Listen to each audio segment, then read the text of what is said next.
All right, all right. We are live. Welcome to the Iron Lords podcast, episode number 36.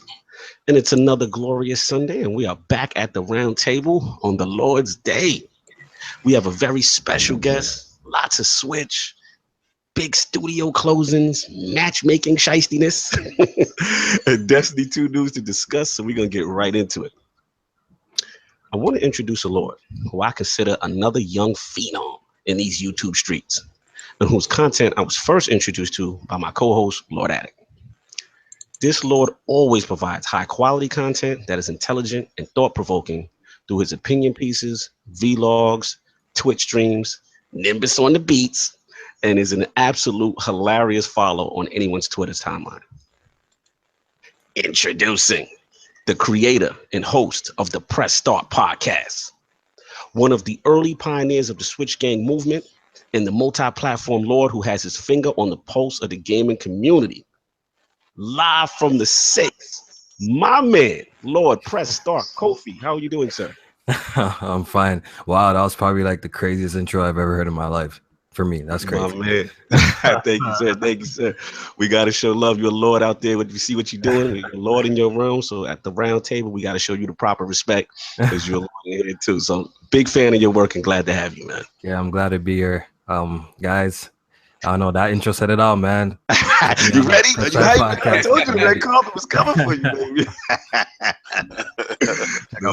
Podcast. Check me out, Press Start Kofi. I'm ready to talk these games. Absolutely. And of course, we have the usual suspects at the round table. My co-host, aka Lord Sleep, don't know where he is just yet. He getting that premium sleep. Oh, there you go. Back it up. Let me rewind. My computer was updating. Oh, okay. No doubt. So we're going to give it the right treatment. My co-host with the co-most, my brother from another mother, and the howl of the young wolf, my man, no longer Lord Sleep, Lord Addict. How are you doing, sir? Nothing much. Rough night in the office, sir. Yeah, I played Shadow of War like all night, trying to get through Act 4. Blazing, getting them orcs together. Yeah, no doubt. And of course, our most technical gaming Lord, the solo gamer who lives for the single player selfish experience. This week, his offline Switch profile is Illuminati. My man, Lord Sovereign, how are we doing, sir? Doing all right, man. Doing okay. You know, mourning my Yankees, but you know, what can you do? Oh man, my condolences, Lord Sovereign. Yeah, I know you rep the flag hard, so I know hard from the cradle to the grave, man. You can't ever call me a bandwagon fan. I look out my window and I see Yankee Stadium. So. You know what I'm saying? We for the BX, so you already know. Like they tried hard, man. They tried hard. I'll say this though: there are things about Major League Baseball and how the game is played that bother me. Like when the Yankees aren't hitting, it can't be home run or bust. Like, and this goes for any major league team. If you aren't hitting, you have to do things to manufacture runs. You gotta bunt, you gotta hit and run, you gotta tag up, you gotta move runners over. They weren't doing any of that. I mean, but isn't that the manager? No, it's. I mean, not necessarily the manager. Listen. I'm not coming from Girardi's head. Listen, I just was putting the crap out there because people like to say that.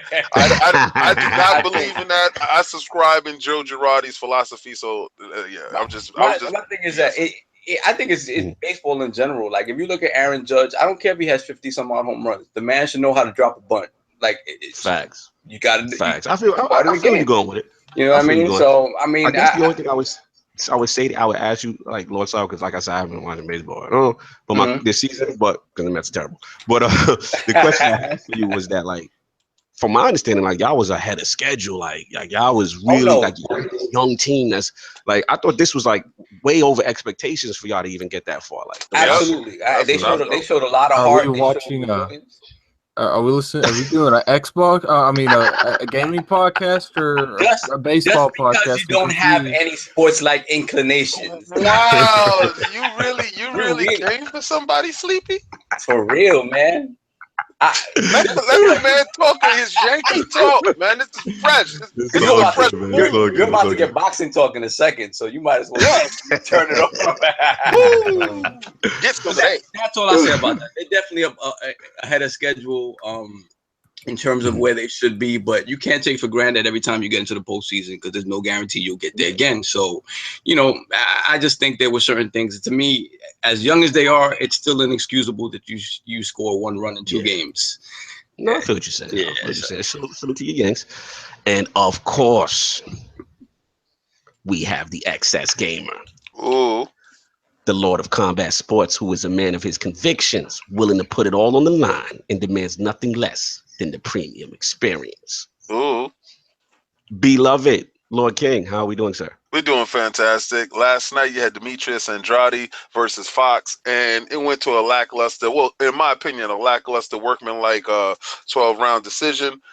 Demetrius, I really mess with you. I love your skill set. But if you're gonna start calling out these wolves out here, these lions out here, you really have to step up your game and knock these dudes out. All right, you gotta give performances that have your name ringing in these streets. And last night, brother, I was nodding off to the left, brother. But I do watch all your shows. It was on HBO last night. Tune in. R.I.P. the Yankees. It was fun. I was on. I was hoping. I had my hope flag. I was Jesse Jackson for you guys. Because I don't pay you no attention. I'm a fake fan. To postseason. Oh, you the dude that turn it on when the playoffs start. Like that's right. If you in the playoffs, if you work that hard, I'm the fake fan that's there like. I'm the same way with basketball and football. If our New York teams are in the playoffs, I'm watching, but not during the season. Nah. It is what it is. No doubt. Okay. And of course, it is Lord Cognito here, spreading that gaming realness on the ILP, not telling you what you want to hear, but what you need to hear. So before we get into what the Lords are playing, I want to discuss Lord Kofi's video game history, his video game views from the 6. That Switch Gang movement, bottles on your head, and the creation of the Press Start podcast. So, Lord Kofi, let's start from the beginning. Like, what are the first kind of systems and games that you had that you bought like back in the day that got you into gaming?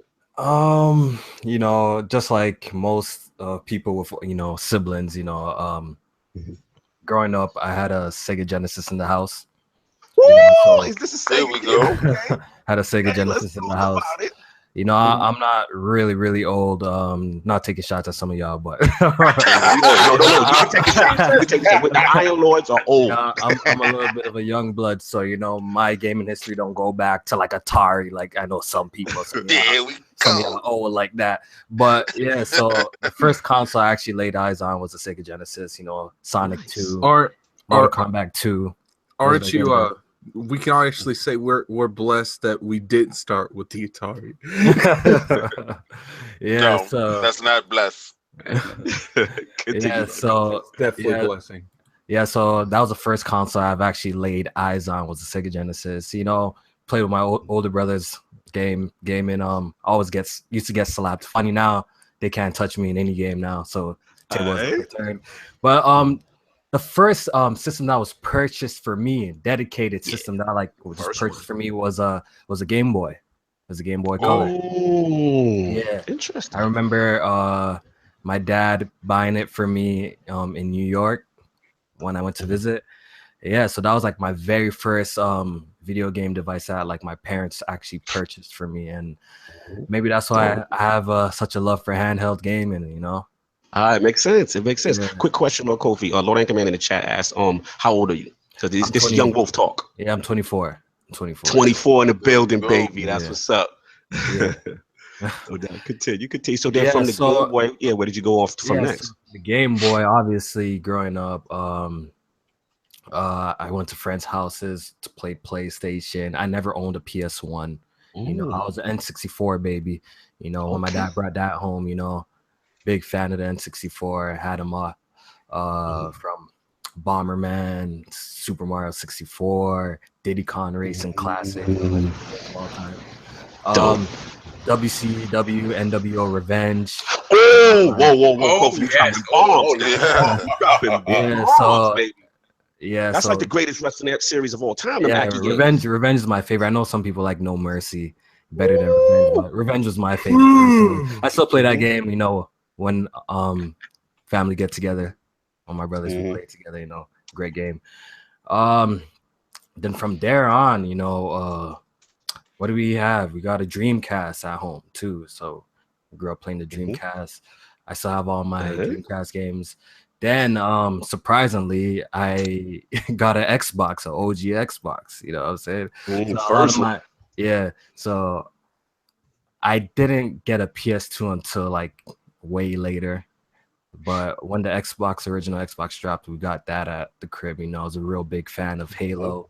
You know, Halo 2 was probably my first online game that I ever played. Wow. Thinking about it now, yeah, Fusion Frenzy, all of those games.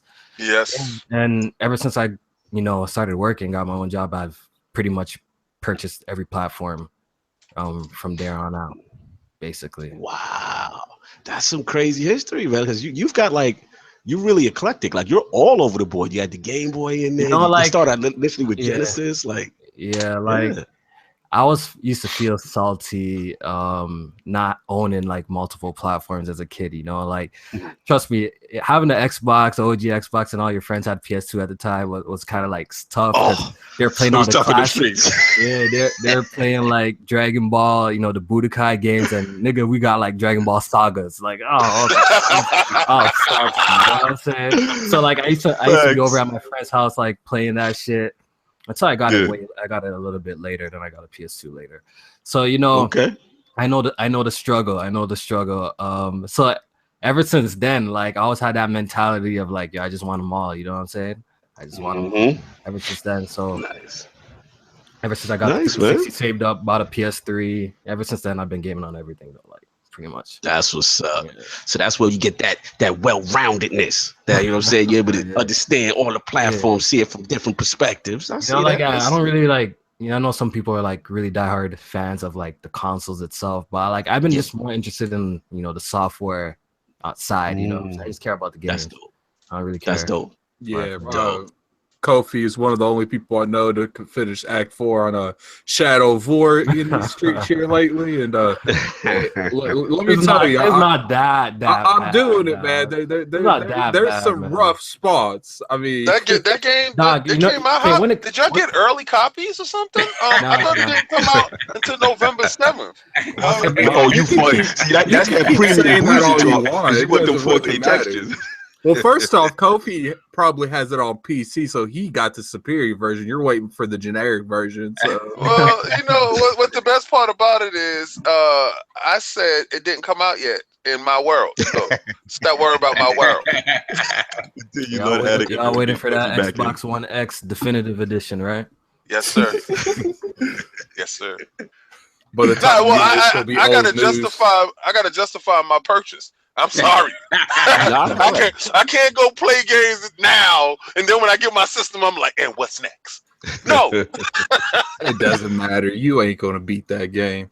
I don't see you getting past that grind. It's not as bad. Like, it's not. People are kind of overhyping like Act 4 is like 30 hours by itself. I'm like 3 or 4 hours in, and I'm on like the stage 7. There's only 10 stages. Look, what's it called? For an open world game, you know, honestly, you could 100% this game. I'm talking about collecting all the collectibles, doing all the side missions in under 50 hours. Like, that's not that bad. Like, people are kind of that's not bad. Yeah, that's not bad. A little bit, like. But don't lose any of those defenses because it's going to increase another 2 hours.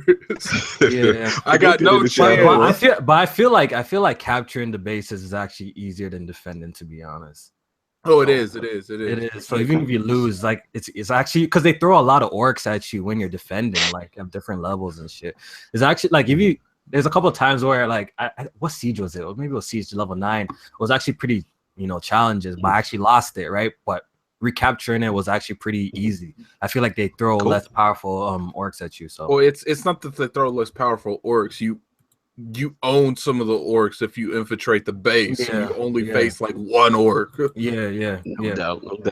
So we're gonna definitely hit that Shadow War talking once the Lords are playing. Just want to finish up with the Lord Kofi himself as far as views from the 6. Are you from Canada, correct, Loco? Yeah. Right. So talk to me about, like, you know what I'm saying, like gaming out there, like, it's you know, no Toronto, different like, than anywhere, you know. Just the prices is different, basically. You know, we're all the yeah, same, that's what I heard. That's what I wanted to get into. Yeah, talk to me. Basically, it's just games cost more here. That's why that's why I'm glad that I got into PC gaming when I actually did, because you know the prices are honestly blessing me. I don't know. I actually started gaming on PC in 2015, so I'm pretty relatively new. I haven't been gaming on PC forever. You know what I'm saying? Gotcha.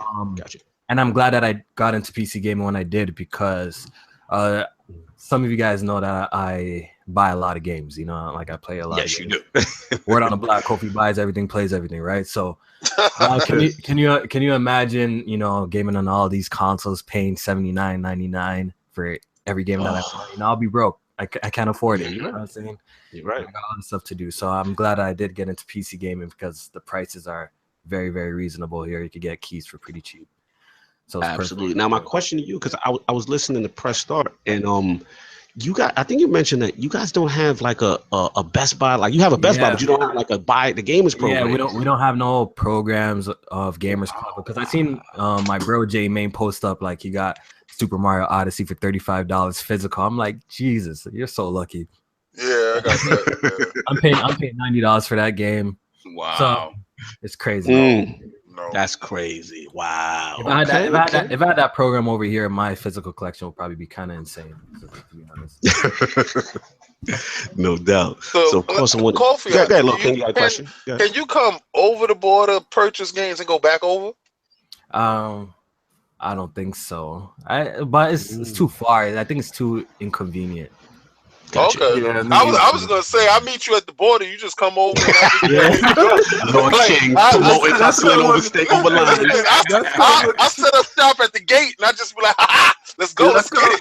That's gonna look shady as hell. Kofi comes over, then comes right back over. You here for like 15 seconds. You carrying something you ain't supposed to be. If it ain't guns and drugs in the car, he good. I'm done. Wait, promoting hustling over lines right there. I might get a new business. That might be a new business. Can the Kofi the plug? Kofi the plug. That's right. Kofi the plug. Turn him into the plug over there, son. We be rich. Let's do it, Kofi.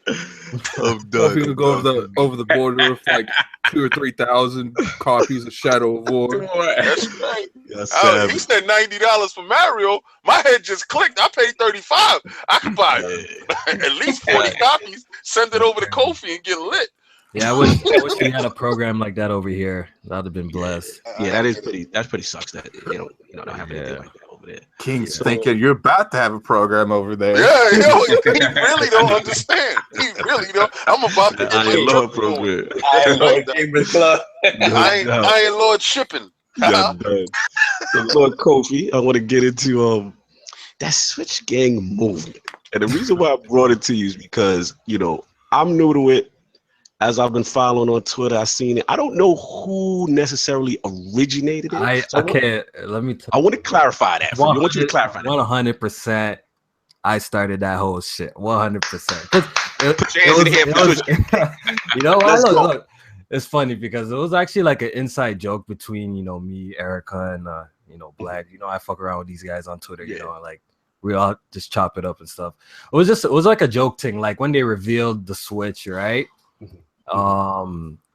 Right after the conference, I'm like, yo, who's down with the Switch Gang or some shit? I have a tweet with the date. I think it's still up there. You took a search. And ever since then, like, you know, we've been just using it just to talk shit, you know, and just have fun with it. You know what I'm saying? It's nothing too serious. Like, I'm not really, you know, walking around with a gray bandana, you know, hitting dudes over the you know, I'm not walking around with a Ciroc bottle hitting dudes over the head. You know, there's no bottles in it. It's not real. You know, I might have taken it a little bit too far, making those songs and shit. But I was just trying to be, you know, trying to bring some entertainment, because you know you can entertain people without doing, you know, back and forth internet drama like some people like to do, right? So the crap side.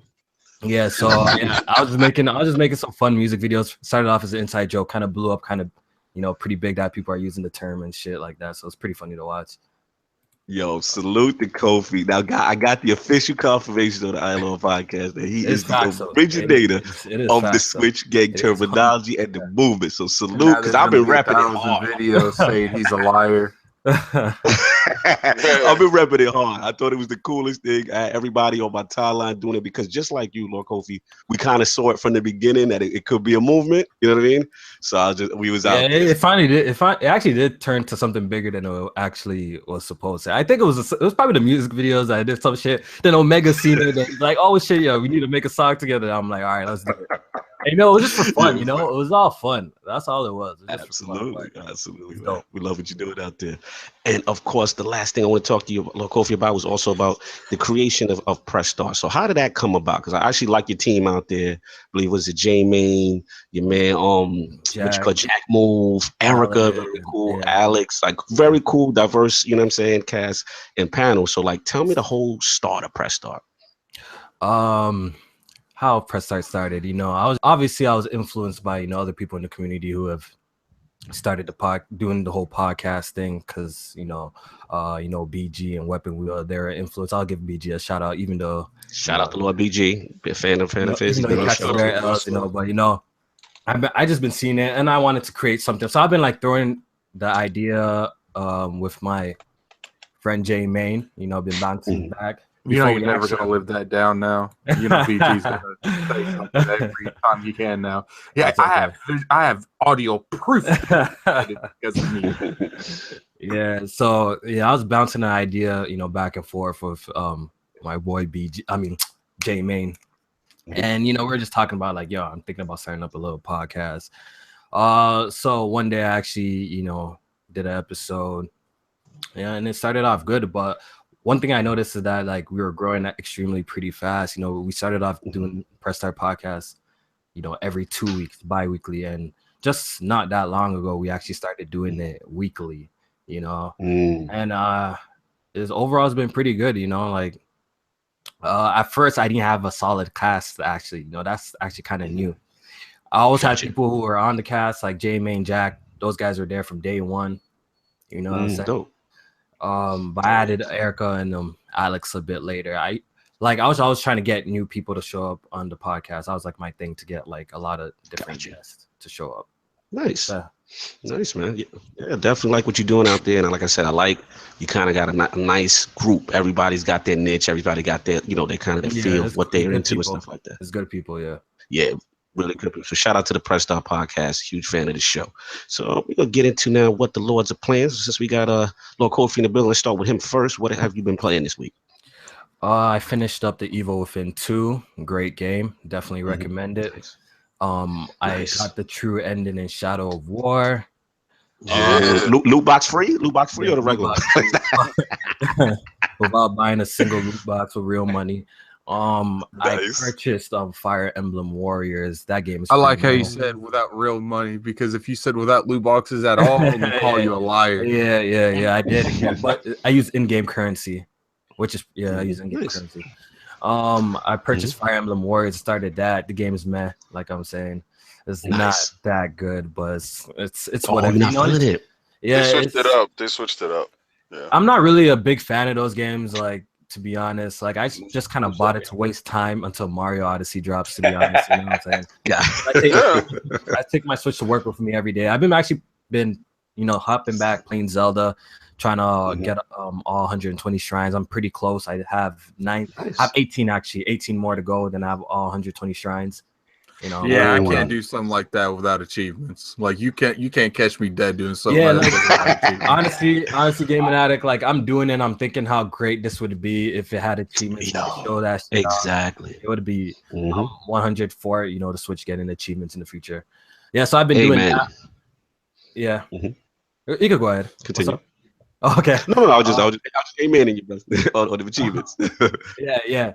So I have 18 more shrines to go, then I'm done that. So I've been playing that. I'm thinking about picking up Rhyme, finishing that up, before Mario drops. Nice. So that's what I've been playing. Cool. Lord Addict, what have you been playing this week besides Shadow of War Blazing? I played Destiny for 2 hours, and I've played Shadow of War for the other 2 days. Okay, so I literally had 2 days in Shadow of War. Wow. Wow. Wow, you going hard, man. That's what's up. I mean, you know, first, I want to go on a little mini rant real quick, okay? Like, who said this stuff about Shadow of War? You can only get legendary orcs through loot boxes. Yeah, I heard that too. I heard that. I even said that on my podcast. That's even clarified because that's not true at all. And that the Act 4 takes 30+ hours. I'm like, this is what we get for listening to some of these media people, man. Like, because people that don't play the games. And it starts at Firestorm misinformation. Act 4 would probably take 30+ hours if you suck at it. Yeah. Because if you lose the defense, if you lose every defense siege, you gonna be there for a minute because you have to retake the castle, and that takes longer than the defense. Mm-hmm. Doesn't that go into our last topic last week where people that aren't qualified are reviewing these games? Yeah, it spreads into that also just a little bit of, like I said, like once a firestorm starts and then it's just a whole bunch of misinformation because I didn't know anything. Yeah, I didn't know anything about, you know, what the specifics were with the loot boxes. So I was watching people like Kofi's timeline and people, you know, that bought the game, my man Lord Addict, and said like, yo, what's really going on? And people are like, nah, it's none of that legendary orc stuff behind the thing. So it just goes to show you how things can get out of control, misinformation gets spread, and then people taking that as fact. You know what I mean? Yeah. Yo, Lord Addict. Yeah. All right. Addict, I wanted to ask you a question, right? Let's say I purchased this loot crate, right? And I get this legendary orc or whatever y'all talking about here, right? Can I lose him? Yeah. Yes. That's what hell with that. I'm not doing that. That's why spending money is honestly retarded in this game because your orcs can die in combat. So like, why? Do you know how pissed I would be? I paid $5 for this orc and he go lose in battle. I will break my teeth. I feel like what's funny is I wanted to ask Addict something like, you know, I've used the in-game currency, right? Because obviously that speeds up the process, right? So, you know how when you're in the market and you want to actually deploy your orc, you know what's kind of bullshit? Like I opened basically a loot crate and I placed them in like one of the positions, right? And I was doing it again, but basically like my whole place is full up, right? So basically they kill each other. You know what I'm trying to say? So basically I'm saying I killed the guy I just opened. Someone. Yeah, Wow. So basically the guy that I just put in there, I was putting another guy in there and he killed the guy. You know what I'm saying? So it's kind of bullshit. Yeah. Can you imagine paying real money for that to happen? Like that would be M Kai in the chat says, "Can we have loot insurance? You gotta buy insurance for your loot crate purchase." No. Yeah, so honestly, I think the loot boxes in that game is pretty pointless, especially if you're buying orcs and shit, because they could freaking die and just waste some money. I thought they'd be invincible. They'd be the unstoppable godlike orc. I'm not. No. Are they stronger though? I thought they said they were stronger though. No, they're not stronger. They're just legendaries. Like I've known because they give you in-game gold. To try it once. To try it once. And I did notice the time that I used the in-game gold, I got nothing but legendaries. Yeah, so they encouraging that. It's more of you spending real money, but you can get a legendary orc from using the regular one. Silver. You can. The thing that's funny is, you know, it's what I've said a lot. For those that's been in parties with me, there's these things called the pits. It's where you pit up an ogre against an orc against an orc. Yeah, you have to do it for a variety of things. And the funny thing about it is, like, when I got that gold, I sent that legendary in there to infiltrate him into a war chief, and he got wrecked. And I'm like, if I would have paid money, I'd be very mad right now. I saw that video clip. I saw a video clip with one of your, I think it was one of your orcs. They put a bomb into his stomach and they blew him up or something like that. It was crazy. Like, that's crazy. They were going one-on-one, and one of them he ground and pounded one and beat him, and then he just blew up. And it seemed like he put a grenade into his stomach or something like that. Quick question: what you asked is how often? The $1 million question is how often did y'all run into legendary orcs? A lot. A lot. Yeah, they're not like rare in the game. Actually, just playing the game normally, you see them all over the place. Now you will find out if you seek nothing but legendaries for the siege defenses, that's a different story because like you have 6 or 7 siege spots, so sometimes you'll find yourself settling with epics and not looking for it like extra. Like I think I have like 3 to 4 legendaries on every siege defense. Like they're a little bit overrated. Like honestly, I have some high power orcs that are not even legendary. What you want is you want someone with enrage everything or enrage on injury, and you'll win every fight after that. You won't need it. I got shut down. Yeah, spoiling. I was about to ask you, Lord Cognito, how long was you gonna let this go on? No, I was gonna let them rock because I been took my headset off. I know everybody was bought it, and they're not like us. I'm in the minority. I did not buy it just yet because I'm waiting for the Scorpio version for that premium, kind of experience. But I didn't want to shut it down because I know, it's popular right now. And people who are not buying it, they are buying it. So I wanted to give that respect, on that. We go. Fun thought though, more people are buying Cuphead than any other game on Xbox right now. Even yeah, they should. Nice. No doubt. So Lord Sov, what have you been playing? Same thing as last week, man. Working a lot, so very little Destiny. I was able to get my Crucible milestone yesterday. I just played for a little while. I'm at 3. I'm damn near 304 now. But I can't set aside time to do a raid. I really want to do the raid. We gotta get you through that. And beyond that, just stuff on Switch, more Axiom Verge, and excited for Mario. Taking the day off Friday to play some Mario. So, all right, get ready for the Odyssey. That's what's up. Sir. No doubt, Lord King. What have you been playing this week? Crazy. Destiny to much dismay. Don't go in too hard. Save it for my topic. Yeah, I got it. I just want to say, like, this week, I started the Nightfall. I waited for Tuesday like everybody else, and then we got to the Nightfall, and the Nightfall was the shadow dude that was disappearing at the end. And you remember me and you, we did it. Right. So okay, so we got it done that day. After you had bounced out, we had got it done, right? So the next day I said, yo, I'm gonna jump on with the rest of my characters and knock this stuff out. And it was switched. It wasn't that same Nightfall. So I was perplexed. I thought I was in the Matrix. I really thought it was a butterfly effect, the Mandela effect. I'm like, I know I'm not bugging. I know for sure because I recorded it. I know for sure that I went back and I looked and I'm like, what's going on? Well, they had a hot fix. Actually, they said there was a lot of bugs in it.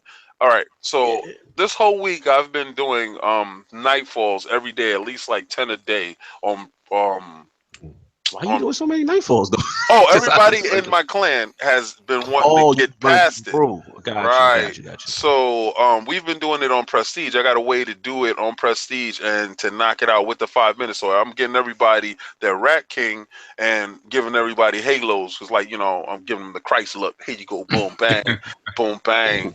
Take that aura, run around the tower with that. With your aura. Yeah, but I've been doing Prestige all week. So no doubt. Anything else besides Destiny or just I wanted to do the raid, but I'll save that for your topic. Yeah, we get into that. No doubt. No Cognito here. So for me it's pretty much I kind of when we get into my topic, you'll understand why I've kind of cooled a little bit on Destiny this week. I got the Nightfall done with Lord King, and then shout out to Reeve, shout out to Demon. We got some other stuff done, but man, I've just been really hopping back on my Switch. I want to shout out Dark Media, Wolverblade, man. This is my low indie game right now on the Switch. Oh yeah, that's nice. Having so much fun with this game. It's like Kofi. I don't know if you ever seen it. It's like a hack and slash kind of old school beat 'em up joint. It's like $20. Yeah, have you seen it? Oh no, I haven't. Yeah, so basically, if you look on the eShop, it's like $20, and like I said, name of the game is Wolverblade. They talked about it on the Nindy showcase like not that long ago, but I've been having a good time with it. It's co-op, real brutal. So shout out to them guys over there that made that game. It's really, really fun game. So other than that, yeah, just been kind of getting ready for Mario, getting my stuff together as far as the Switch is concerned. So yeah, it's gonna be big. So we're gonna get into this last poll. So last week's the ILP poll is in. The people have spoken to the question with games like Cuphead, Zelda, Dark Souls, Hellblade, etc. Are we seeing a resurgence of hard difficulty games becoming popular? The winner at 97% in the most lopsided ILP poll ever is the yes, real skills are back group. And coming in at a whopping 3% is the no, hard games do not equal good games group. So I want to thank for those who participated in that at Iron Lord Podcast Twitter poll. What do the Lords think about this? They spoke. I mean, I agree. I mean, hard games don't necessarily equal a good game. It has to be. I mean, it's things like Dark Souls and things like Cuphead. I mean, these games are developed. They're superior games. They're excellent at what they do. So yeah, a hard game doesn't necessarily equate to being a good game. But yeah, man, like people, I think more and more, especially when with Dark Souls and now Cuphead, it's one of those things where people are more and more willing to engage with these games. Like I said before, like when Dark Souls first came out, I kind of didn't mess with it, and then little by little, like I got it free. I got it with Games with Gold, and I tried out the first Dark Souls, and I was like, wow, I can get into this. And I have Bloodborne on the PS4, and it's like it's a matter of having the patience and be willing to lose a lot to get better and to understand, and you will constantly improve. But it's just one of those things, like if you don't have the patience for it, it's going to turn you off immediately. But I think that's fantastic. No, I feel you, man. Like, it's good to see, like I said, them games type succeeding and bringing skills back. What do you feel, Kofi, as far as these hard difficulty games kind of back in the spotlight? I like them. Like Cuphead is one of the recent games, right, that a lot of people are having trouble with. I really enjoy that game, I didn't realize how it is. You know what it is? People beat that game until I seen it. There's not a lot of people that speak up at it. Yeah, it's just a lot of people don't have the patience for it. Basically, they're not progressing. They put it down. You know what I'm saying? So. Facts. Gamers nowadays, shout out to Kids they don't even like hard games. Yeah, shots fired. I don't think even Kids has beat the game yet. He needs to get on that. Yeah, like, honestly, yeah, games.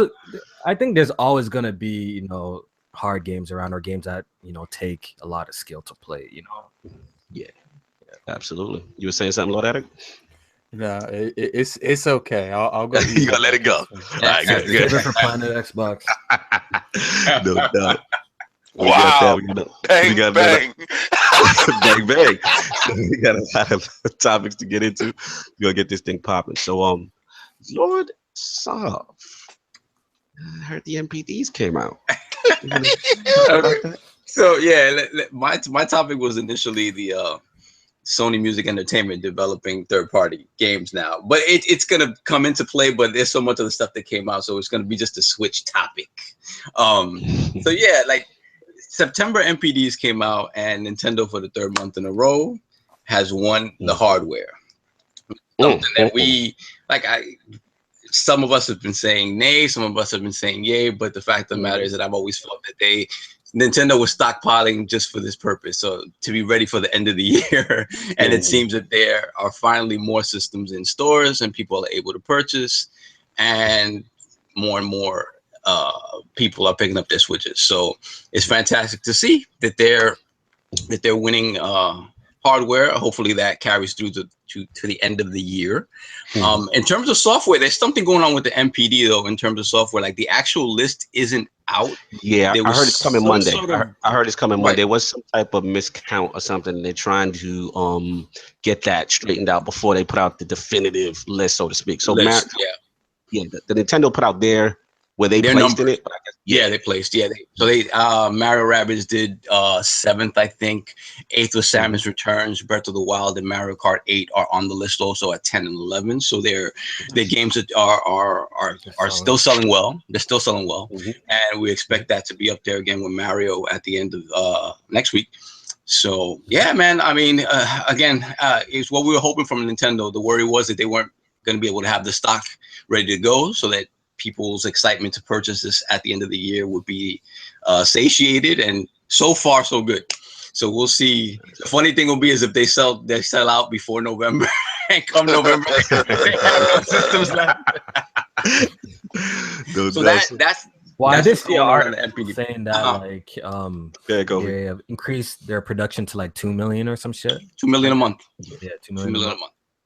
So and I've already seen pictures of the Mario bundles in stores. I'm sure some people are breaking street date on that because it's supposed to not go on sale until next week. But I'm sure people are breaking street date on that. So the bundles out there on that here. Oh, I did. Mm-hmm. Yeah, wow. And I'm sure the mom and pops around, if they have it, they're selling it. You know, Mr. Lee got that for $500. For $500 overcharging. Yeah, well, of course, that's his game. That's knife out Lee. Game. Knife in the back. So that's fantastic. Let's hope they keep it up. In terms of let's not.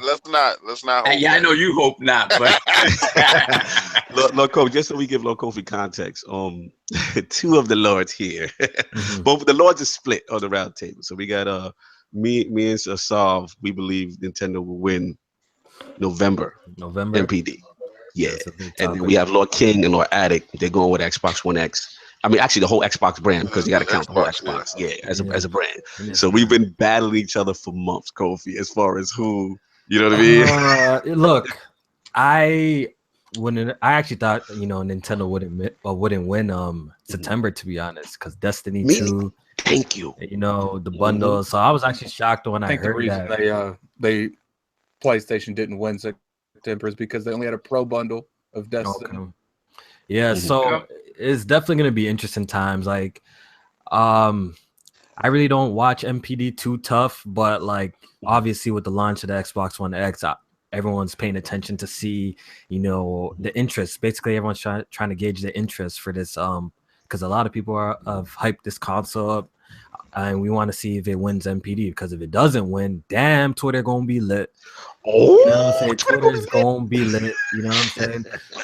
But honestly, I fell on the side that, like, come on, yo, like, Microsoft's about to launch a new console. Like, how can it lose? But then again, I think about, like, yo, like, that Mario Odyssey's doing numbers. Because if you guys don't know, man, like, even Odyssey, with only pre-orders, like, it passed Horizon already on the Amazon, like, for like, it's crazy. So like the hype for that game is insane. We all know the attach rate for that game is going to be insane. And it's tough. Xbox or Switch. I don't know. I don't even know if PlayStation is gonna have a. I don't think they have a chance. Yeah, I don't think they have a real say. Now, let me ask you, even with any of the bundles, like the you figure what they might go Star Wars. What bundles we figure they might come strong with as far as games they have marketing. Star Wars. Don't they have a Call of Duty one? They got Call of Duty. They got the marketing right. Yeah, so it's definitely gonna be interesting. But if honestly I had to make a bet, at first I was like Xbox, but now I'm looking at the hype for Odyssey. I'm thinking, maybe Nintendo got this actually. No doubt. Maybe Nintendo got this, but I'm still kind of iffy about it. Okay, I feel you. It is iffy. It's close. It could go either way. We want to, for the record, on the Iron Lord podcast. For the record, we're saying Lord Kofi's going Switch. I think shit, yeah. For the record, I need we asked Hip Hop Gamer. We got Rand. I need Kofi on the record because we're gonna do this thing called the Bend the Knee segment, right? And the Bend the Knee segment for everybody, when the MPD dropped that December, we're saying who won November. I need y'all back for a quick little recap segment. You know what I'm saying? It's gonna be called Bend the Knee or Who Won the Month. Yeah, I know. Like every single podcast right now on YouTube that does gaming discussions has like a little bet going on with November MPD. That's why it's so interesting because we just want to see what the X is going to do, man. We all want to see what the X is going to do. We have it's sold out on the podcast saying it's going to be Xbox. So it's sold out, but is this sold out enough? Yeah, that doesn't really say anything to me. When Microsoft comes out, we sold out of Scorpio editions. Like, we don't know the numbers, we don't know how much. So, it could be 5,000 of them for all we know. This is what I'm saying. What got me thinking? Look, right now, the Xbox One S is getting curb stomped right now. You know what I'm saying?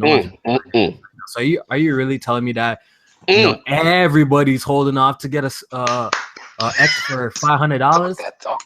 And it's what's it called? Is it $4.99 in the States? What is it? Yeah, $4.99. Yeah, and how much is it for you? It's $5.99 here in Canada. So I know niggas are not out here going crazy over that. Like, you know what I'm saying? So I'm thinking maybe Nintendo got this. Yeah, I'm thinking maybe Nintendo got this because now honestly, play it. Go ahead, Kofi. I'll let you finish. My bad. Because like honestly, like if Microsoft won like a couple of months, you know, like September, and then maybe like people are out here buying Xboxes, you know what I'm saying? But apparently, like the last MPD that Xbox won was all the way in 2016 October or something like that. That's what I heard, or someone told me down on Twitter.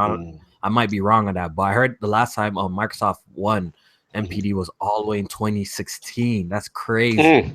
That's crazy. So I don't know if every single Xbox fan is out here gonna buy X like that. I really doubt it. I think a lot of these people are just talking on the internet. Now let me play devil's advocate, Lord Kofi, because even though I'm repping the Switch gang for that month, let me play that. Now, what about with the combination of the Xbox One S, and let's just say they drop that lower, because we know that's the base model, right? And even Phil Spencer himself has said that's one should sell the most, right? That's the one that everyone, right? Yeah, but it is. The thing is, it ain't even. It's always hitting third though. That's the thing though. Yeah. It's always hitting third for like how long now? You're right. You're right. You're so that's right. you know what I'm saying. So if no one's buying them now, like unless they have some crazy kind of $199 deal, which you know Microsoft's known for like having some crazy deal with like 5 games or some shit, basically giving you that shit. Then I don't know. Like, right now the Switch is hot. We all know it. A lot of people said shit gonna flop right out the gate. They're wrong. Right now the Switch is hot. You know, got one of the biggest games dropping. So it's very likely it's obviously a battle. I see a battle between you know, Nintendo and Microsoft, really, because they got a new console. It'll be a surprise if Sony freaking won that in November. That would be how crazy would that be? Yeah, that would be crazy. That would be a problem. No one's watching for that though. I wouldn't put it past it because let's be real here. They got a Star Wars bundle and a Call of Duty bundle in November. Yeah, like you really could go either way. Some like ugly bundles, man. Those are some ugly bundles. Theoretically, how upset would you guys be if Microsoft got first, Sony got second, and Switch got third? Oh wow, but it would just be a funny turnout. Like, you know, we're all just like making that'd be weird. It would just be a funny turnout. Like, yeah. The thing is, like, yo, there's like 65 millions PlayStation sold or some shit like that, or shipped. You know what I'm saying? It's like kind of crazy number. Like, damn, like if Sony Consi come through and win, it would be pretty impressive. That would be pretty impressive. Honestly, I might have to just, you know, come with a definitive answer and say, yo, Switch got it. My man Kofi, Switch gang in the building. All right, Switch got it November, and it definitely got it October, I think. No doubt. We'll revisit that bending knee when you get back. No doubt. Right. Lord Sov, you were saying about the rest of your topics in reference to the yeah. So what you want to talk about? Not the MPD stuff. The new Sony Music Entertainment wing that's publishing indie titles for PC. Kind of like jumping into my topic. Well, okay, let me just we can go into your topic afterwards, but this is the Untitled label. And it does go into your topic because it's showing Sony's need and willingness to kind of play nice with some of what its quote unquote competitors without necessarily directly playing nice. If you notice, so this new label is going to be publishing games on PC and Switch, and it says other platforms, but I doubt very much those other platforms include Xbox. I don't think that's happening. So what's interesting about this is that, you know, Sony, after they sort of made it clear that they kind of didn't need indies anymore, probably realizing that it wasn't the best PR move. So by doing it this way, by Sony Music Entertainment kind of taking this this new publishing wing instead of Sony proper, they're able to sort of support third parties and also support other platforms without necessarily directly doing it with the Sony, under the quote unquote Sony banner. I think it's perfect because they're realizing that the Switch is huge for indies now. I think if you look at indies, it's becoming sort of the de facto platform for it, even more than PC. Because of the portability factor, so I think it's a smart move. But it ties into what King is gonna say and what I've been saying all along, that Microsoft and Sony need to play nice with Nintendo. It makes sense that they would. We ain't gonna go too tough because that's Lord King. We ain't gonna go too tough with that one. But I know where you're going with that. I know it's going. what do the Lords think about, or real quick, about that whole, deal, so to speak, as far as Sony with the game? Well, I feel that Sony, they're very slick. These guys are they're worms. They're worms. They're worms, man, and everybody's infested with worms. So, listen, what they're trying to do is they're trying to make sure that they cover their bases, and I feel them. I would cover my bases as well. If you see somebody hot over there, you're going to try to associate yourself in some form or factor by, tagging their name in something, or every time, they're doing something, your name is linked to it. So they understand that these guys is getting bread out here and they're moving, and they don't have a handheld system in these streets. So why not produce games that can be put on this handheld portable slash? They're not looking at it as the home system. They're looking at it as a portable. And yeah, get our games on it that are in that portable space. Let's make some bread off of these dudes, but let's do it in a way that it doesn't say Sony. It says cheapy games, and people don't understand that cheapy is Sony. Now, Lord King, you want to just bleed into your topic right now as far as your your whole switch finesse. You got the switch finesse thing going on. Yes, you want to sir. explain it to the round table? All right. Well, check this out, guys. I've noticed Nintendo, and since their humbleness from doing the Wii U, they got humbled, bro. They really came in on a high, and they was just like, yeah, because that Wii had them smoking. They was smoking in these streets. So selling 100 million. Come on, man. You think you can't do no wrong. Well, they did wrong. They did wrong. They did terrible. Actually, they did horrible. And that was mixed messaging. So, when it came to the Switch, it was no mixed messaging. And they purposely positioned themselves so they didn't look like direct competitors to the big two. Now, we're going to keep saying the big two, and I'm only talking in terms of power. I'm not talking in terms of stature or legendary status or whatever. I'm just talking about in terms of power. All right? So we know that it can't compare. So once they looked over and they said, that's their specs. Right? Okay. That's those NX early release. Yeah. Exactly. That's Junior. He's our Junior. That's Junior. Don't pay Junior no mind. Oh, look at Junior. All right. Well, Junior comes out in these streets, and Junior's knocking home runs out the park. All right. And we know Nintendo with their little strategies as far as bleeding it and making it forcing people to believe that there's a need to purchase the system, but not having it available. And if you got one, you felt like you was a chosen few, and you saw your friend with it, and you needed it, and you understand. So this false fear that they put out for everybody to make sure that they get a Switch, they're ensuring the fact that when Switches are available, everybody purchases. All right. So false demand. They made that. Now, in doing this, they positioned themselves in a way that they weren't threatening to Microsoft and they weren't threatening to Sony. And now they have Sony and Microsoft making games, doing cross-play, sharing networks. And my question to you guys is, did Nintendo pull the ultimate hustle by having these guys work for them to boost up their system, and will they overtake these guys in ensuring that Microsoft is playing cross-play with these guys and using their systems, and Sony's making games for them? Like, who would have thought in this weird, bizarre world this would happen? Did y'all see this coming? Because I didn't. Lord Kofi, what do you feel about Lord King's Switch finesse theory? They finessing out. What do you think?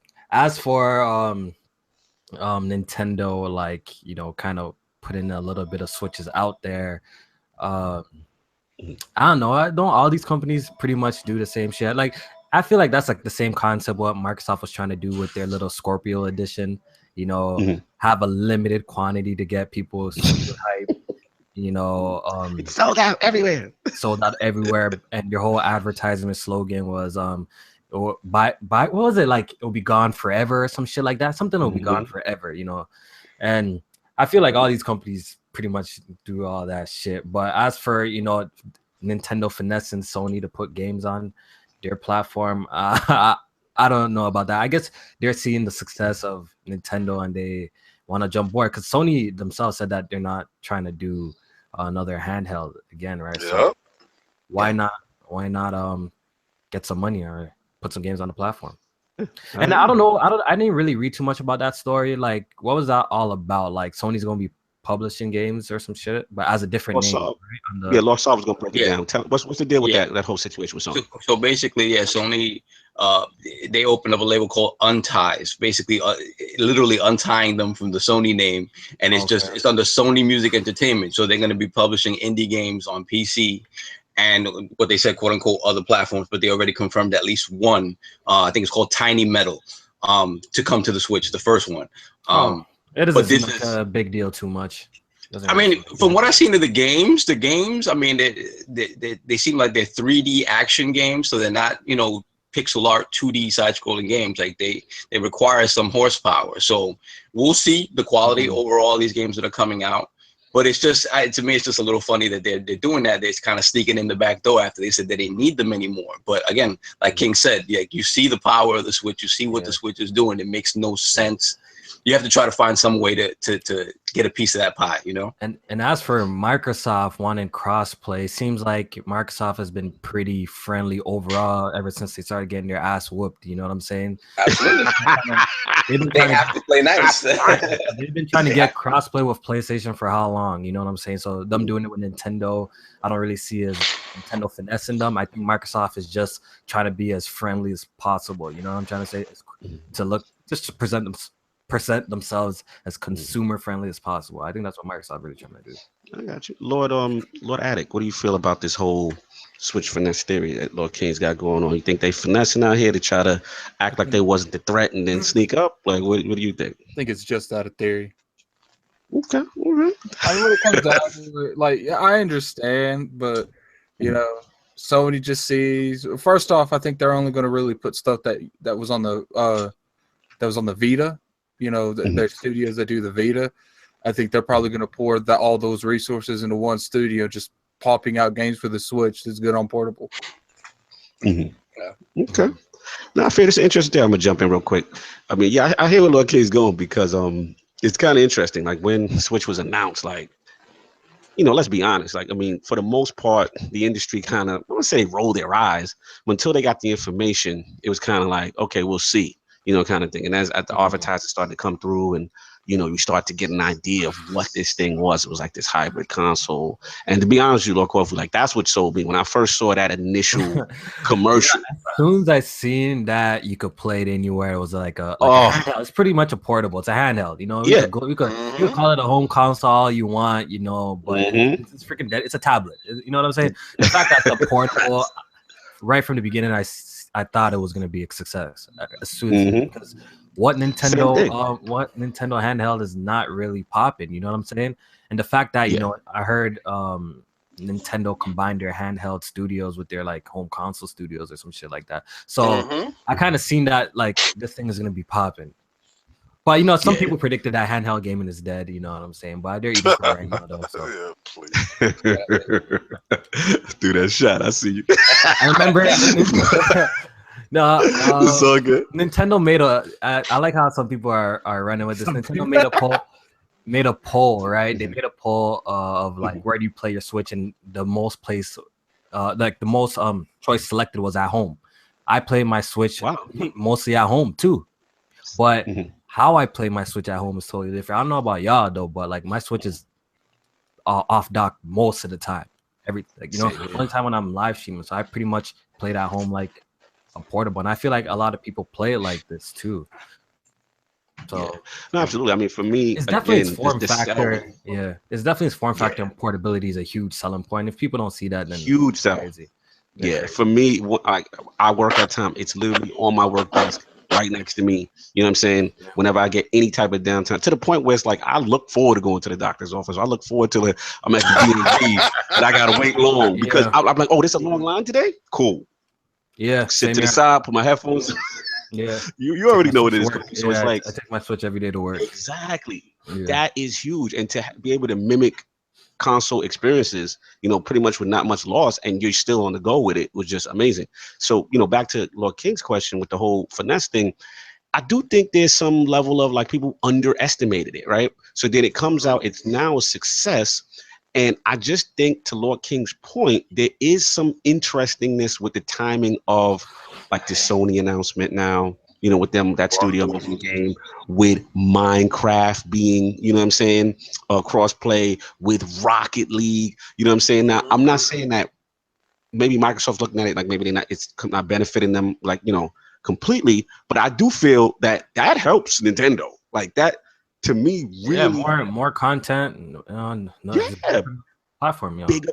Bigger player base, you know, as far as the online. Shout out to Trigger Man in the chat. You know what I'm saying? I hear what you're saying as far as the cross play, but the way I look at it, as far as the reason why I think it's a benefit is because when you have a game and ultimately like the community has gone on from it, that online lobby shrinks. So if you have more people in a pool to play from your game, to me, it just lasts longer. So I think ultimately that's one of the benefits of it. Because I've seen him in the chat asking about like what he feel about it. But yeah, man, I think it's one of them things that's like slyly Nintendo's kind of getting to eat off of that. And that's what I feel like. I don't think that forward thinking to kind of purposely do it, but the fact is like they kind of slyly eating off of it because it just makes sense. The form factor of the system, the way the system is perceived to be used, is an indirect competition for the most part with what the big two are doing. So I mean, I think the big two are realizing that there's no reason not to get in bed with them in different ways. It just doesn't make sense. I think the whole reason with Sony is that they're like, look, we have an infrastructure in our company that makes games for you know, handhelds. It's useless not to use them now since we have an outlet for a handheld. We might not own that handheld, but at least we can make some money off the stuff we used to do on the Vita, but not have to produce the hardware. Yep, exactly. And I feel Microsoft has software that you will see Spartan Assault. Hear from me. You're gonna see Spartan Assault on that system. You're gonna see Halo Wars, probably 1, I don't think 2 on that system. I doubt to see that though. But Microsoft is going to produce games for that system. That system is going to get to the point where I'm noticing it, and I'm saying it, and I'm saying they have positioned themselves that we're the non-threatening friend. Go ahead, change your clothes in front of us. We don't care what you got, and they do care. Listen, I'm telling you, these guys is pulling the ultimate finesse. Sony gonna do some old HD remake of some old games and put it on their joint. They gonna be like, yo, listen, you can eat over here. It's okay. It's safe. It's fine. Nobody's gonna look at you weird. Honestly, if like Nintendo plays their cards right, they honestly could have in their hands like one of the greatest portable systems that I've ever absolutely. Ever. You know what I'm saying? It just depends how it depends how they manage it. You know, what content they bring to it. You know, the updates, what people want. Like if they do it properly, like the form. When I hold my Switch, it feels amazing. You know what I'm saying? Like, it's funny you said that. It looks great. That's the biggest difference between the Switch and the Wii U, besides portability, is the Wii U gamepad felt awkward in my hand. Yeah, you know, it feels a little bit of a toy. This one feels like it looks good. It looks like a premium product. Yeah, you know, I feel like it was designed to be seen with. I know Game and Addict played Zelda Breath of the Wild on it. You played Zelda on it. Like, how does the game look on the display? It just looks. I don't know to you, but to me, it looks like a magical. I don't know where my dock is. Like, to be real with you, I have no clue where my dock is. You know what I'm saying? It's like it's just pretty amazing to see such a quality, like, you know, looking game on such a small form factor like that, and that's the sell of it. I think once people actually play it and try it out and see how good the games actually look on the display, people will understand immediately. You know, the appeal of the console. You want to jump in? Yeah, it's funny that he mentioned like the updates and stuff, because that the new update just came out, the 4.0 update that brings the Switch further into the 21st century. Step in the right direction. We got USB headset chat. What we got? USB headset. We got USB headsets. What else did they add? What else? We got Switch record that. Yeah. Oh yeah, record that. Oh my God, we have 30 seconds of video. We have 30 seconds of video. God, Grandpa Nintendo out here in the streets. Grandpa's coming. There it goes. Clap for the retarded kids. Hey! They're getting somewhere, you know. But they trying. They trying. I love that talk. I love the talk. And it's less than a year. It's clap for the retarded kids. You know what the funny thing I love about this is when, like, you know, like it's like everything that, you know, let's say that in gaming you have like divisions, like, You know, you got the gaming division, the features division. Besides the gaming division, I feel like I hear it's Nintendo, man. They're trying way too often. Okay, look, because we all know they suck. Like, let's keep it a buck. Damage controller. We all know they suck with features. We all know they suck with online. We all know they suck. So that's why, like, we kind of treat. I understand. Look, we have higher standards for Xbox and PlayStation. There's no denying it. We have higher standards, even you know when like party chat's not working or on the fucking Xbox Live, people are going crazy and shit because we have higher standards. For Nintendo, you know, people. I guess we do give them a pass because for so long, like they just been behind. So when they finally do some like right or that should be in there from the gate, then people are excited and happy. You know what I'm saying? Because like they just do things they do pretty much, but they just do the things so different. You know what I'm saying? Like that's why it's such a big deal when Nintendo Special Olympics. You know it's pretty much. Yeah, pretty much. Oh man! Look, podcast. I know podcast is not discriminate. Pretty much. He's saying facts though. He's saying facts. It is pretty much. It's facts, man. Come on, they get what I get in you know disputes and stuff with like you know the lineup on the Switch. It's like look, like you know I get that people like certain games on the Switch, but you know. I am kind of a closet, achievement person. I like achievements on the down low. Like I don't really tell a whole lot of people that if there's a game on the Xbox, it's being bought on the Xbox for achievement. So I feel you, and I totally understand that logic. I mean, the way I look at it is, I mean, would I love it? I mean, I heard there was a rumor that they could be working on it, so I'm hoping they're working on it. Apparently, we'll see if they come though. I hope they come. Yeah, that would be dope if they included that Kofi with the online subscription and really go hard. Shout out Low Case Smooth in the chat, baby. Yeah, different name to it. If you ask me, man, I don't even know why they're charging for this shit because like this shit. Honestly, you don't have a voice chat, can't even send messages. You shouldn't be charging. Like that's how. But look, Kofi, they just added the feature that if you get a text message, it don't interrupt you. Yeah, you see what I'm saying? Like that shit retarded to me. Like honestly, yeah. It's part that, like, look, like people on Twitter, Blandrew, Dr. Dre, are like, oh, I don't know if Blandrew said it, but I have seen Dr. Dre. It's like, oh, third party support's coming. I'm like, okay, you got Doom that came out like 2 years ago. Well, it was last year, and you got but you know Wolfenstein coming out maybe 6 months later. You know what's funny though? Like if you honestly bought a Nintendo Switch expecting all major third-party games, I'm gonna slap yourself real quick one time. You know what I'm saying? Baby, try to slap yourself real quick because we already know its hardware limitations. It can't play every single next gen experience. Absolutely.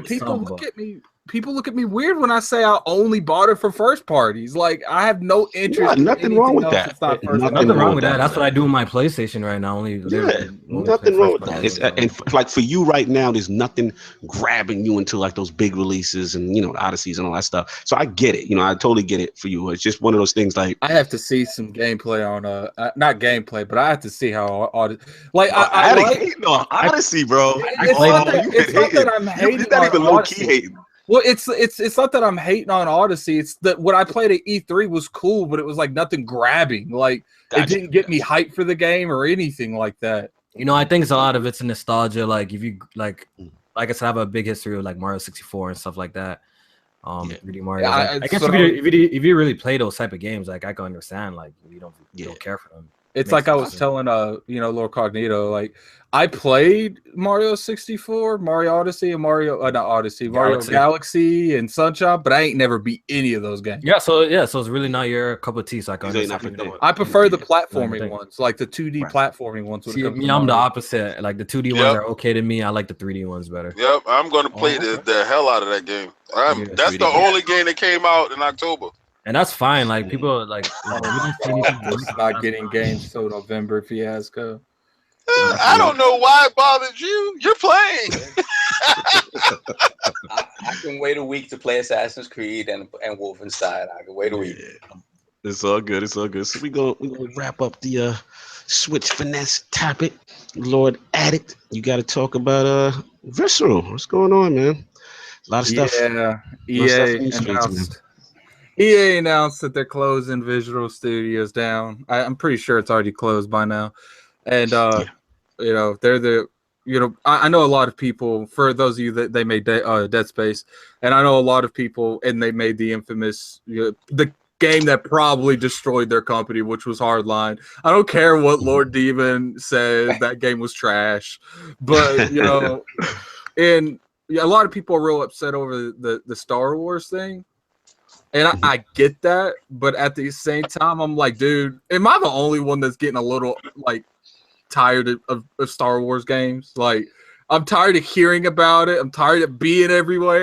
How much do you really play though? Like when you really oh, shots! Get him! I'm just saying, like, I'm just trying to think about it. Like, you're saying there's a lot of Star Wars games, but like besides like the Lego bullshit that we've been seeing in the years, like, well, how many really Star Wars games is there? Well, I don't think it's necessarily games. I think it's Star Wars in general. Okay, I see. Yeah. I mean, ever since thinking about the games, like it's like every year I see hype for another movie, then I hear a game getting announced, and then hype for another movie, then I hear Square Enix is making games, and I'm just like, yo, I think Square Enix is making Marvel games actually. It was so quiet. It was so quiet after the second trilogy for a long time, and then once Disney took over, you know they were gonna milk that. We gotta get that money back. Exactly. Disney's gonna kill you for the next 30 years. Yeah, besides the Battlefront games, and what was the last Star Wars games to drop? Was it like Force Unleashed kind of crap?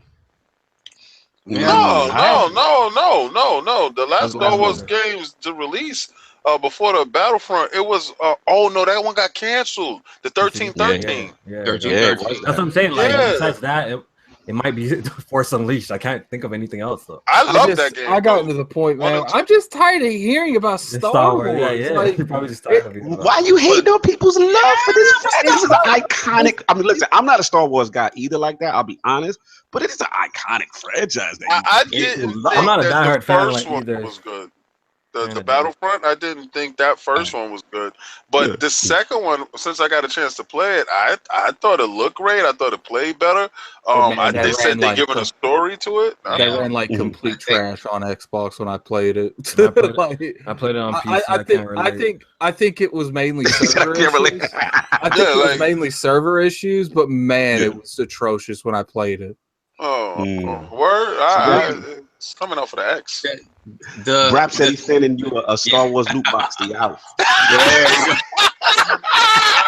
I mean, if you send me a loot box, I can't. I'll drop the address in the comment section. I will call you out on your bluff, Brad. But Gaming Addict, aren't you a huge Dragon Ball fan? No, don't you like Dragon Ball? Get him. I mean, I couldn't tell you the last game I bought. Dragon Ball Z Universe. Yeah. That's all. Oh, okay. And before that, I've been hearing that shit for years, but I don't mind because I love it though. You know what I'm saying? Yeah. Well, I mean, it was I bought Battlefront. Kofi be sleeping. Kofi be low key. He be low key with it. Y'all some instigators. But don't you Kofi, I love this shit. I swear to God. You gotta get Kofi back on board and keep getting addicts. Don't mind the matter. No, don't get me wrong. I've watched every Star Wars movie that comes out.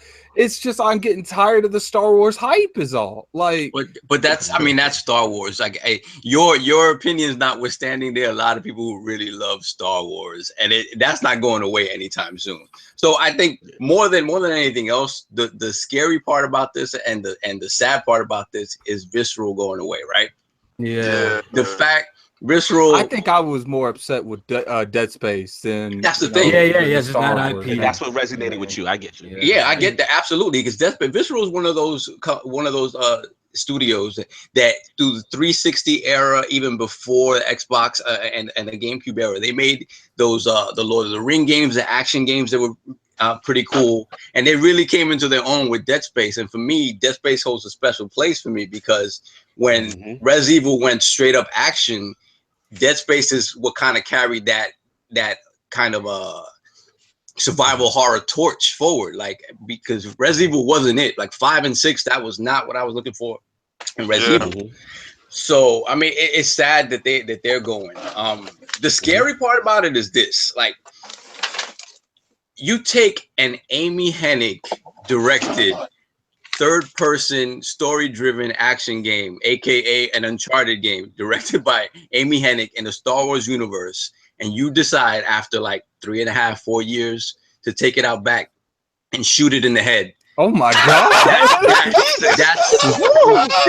That's a big deal. I think the thing it didn't like I was more frustrated with 1313 because I actually saw something. Yeah, facts gaming. I look like you can't really care too much. You can't compare this to like Scalebound or something where we've seen it in like three conferences in a row. Then the shit's right. You haven't seen it, but the thing is, it's kind of gone though. You know? It's kind of like Microsoft when they announced that they had remember what was that Halo game that they announced that they Lego blocks or Lego blocks that they canceled, and then they Mega Blocks Halo like 2 days later started apologizing for canceling. Like, why are you apologizing for canceling a game you never announced? But this is the thing with this game though. This game was in development long before Amy Hennig came on. So the game was in development. That's my point. It was 2 years in, and then Amy Hennig came on. So you have to assume that a lot of that was redone once she came on in terms of story and everything. Right. So now you're looking like from a business standpoint, I see why they did it. Because now you're looking at a game that isn't coming out maybe till 2019. And it's a single player game that you're not going to get a lot of replay out of. So and that's assuming it's a great game. We don't even know if you put in loot boxes. That's the thing. My opinion. But how do you throw in loot boxes into a single player they did it game? What did it? Loot boxes in any goddamn thing now.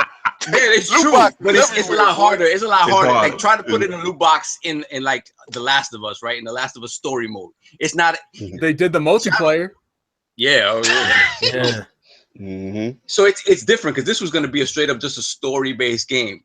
I'm sure they could have figured out a way to do it. Oh, trust me, there's definitely. All they got to do is hit up Warner Brothers. Yo, how do we do this? Because I would never have expected loot boxes at Shadow of War. Yeah, I think the scariest thing about this is that if there's anybody who has the capital to have a game like this keep going, it's them, Activision. For them to just eliminate it and pivot and be like, no, this is not where we're going because we're not going to make enough money on it. It's scary to think what smaller publishers and developers are going to do. Yeah. It's funny you said. Let me jump in real quick, so on your point, especially with the obviously with the single player games, obviously there's a lot of talk in the streets that those are dying, and that everything's kind of going as games as a service. So there's a lot of concern there with the community. Then the other thing about it, which really personally for me, I felt the way about it, was the Amy Hennig thing. Because she was just like, wasn't she just kicked off of Naughty Dog or some Naughty Dog? Right. So then she gets this job with Star Wars, the Star Wars game, and then from my understanding, shout out to Super the Form podcast guys, because they were kind of getting in depth with this too, was that she was actually hesitant to jump on board with this. You know what I mean? Am I the only one that feels like maybe it's internal beef? Like, I feel like there's internal struggle or something going on that made that, because like the whole studio though, everybody, it just feels weird. Like we'll never know. We'll never know the real story. We'll never know. Yeah, we'll never know. Story. But back to my point with the Hennig thing was just like, I feel for her, because at the same time, like she left that situation, she came in the situation, she was hesitant about jumping on the situation, and then boom. Now they're out and she's out of a job. You know what I'm saying? Like, get her on the podcast. Crazy. I think she has a story to tell. I would love to. I'm sure they pay Amy plenty not to say anything. Oh, facts. And not for nothing, shout out to Microsoft. Y'all need to call up Amy Hennig. Like, y'all having issues with single player games, or where there's this perception? She's still employed by EA. She's just not working. She's still employed. Well, they haven't said what her role is going to be moving forward, if she's going to decide to stay or not. We'll probably hear something in the future though. We'll probably All I'm saying is Microsoft need to be jumping on when these studios get broken down with their first party situation being what it is. They have no interest in that, man. It's clear what Microsoft got their interest in now, man. But again, they got it in Kofi. They got it in Kofi. But like at this point, like for Microsoft to build up studios, and everyone always says that, like the device, but it seems like Microsoft, that's not what they're interested in doing right now. Let's be real here. Microsoft wants to be Ubisoft right now. They want those those games that play for a couple years constantly on the top 10. They want they own For Honor. They want they own Rainbow Six Siege. That's the model they talk about is those games because Ubisoft is like hitting gold after gold with service-based games. Yeah, that's what Microsoft's trying to do too. The thing with Ubisoft though is that they're also taking risks. I mean, they did the Mario Rabbids. They did Mario Rabbids, and that's one thing that's Ubisoft is like valued not even close to what Activision. Exactly. Like, and they're not even valued at half of what Activision is or an EA is, and they're willing to take that risk.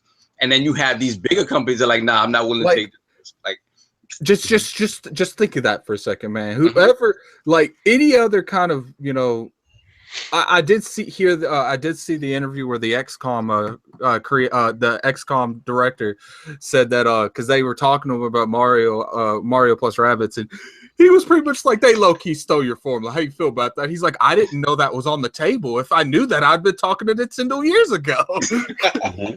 And the funny thing is, like, Ubisoft definitely took a risk. Like, think about the concept behind Mario plus Rabbids. Like, whoever pitched that idea deserves an award. It's like, we're going to put Mario with your Rabbit franchise, and it's like, say what? Like, what are you doing?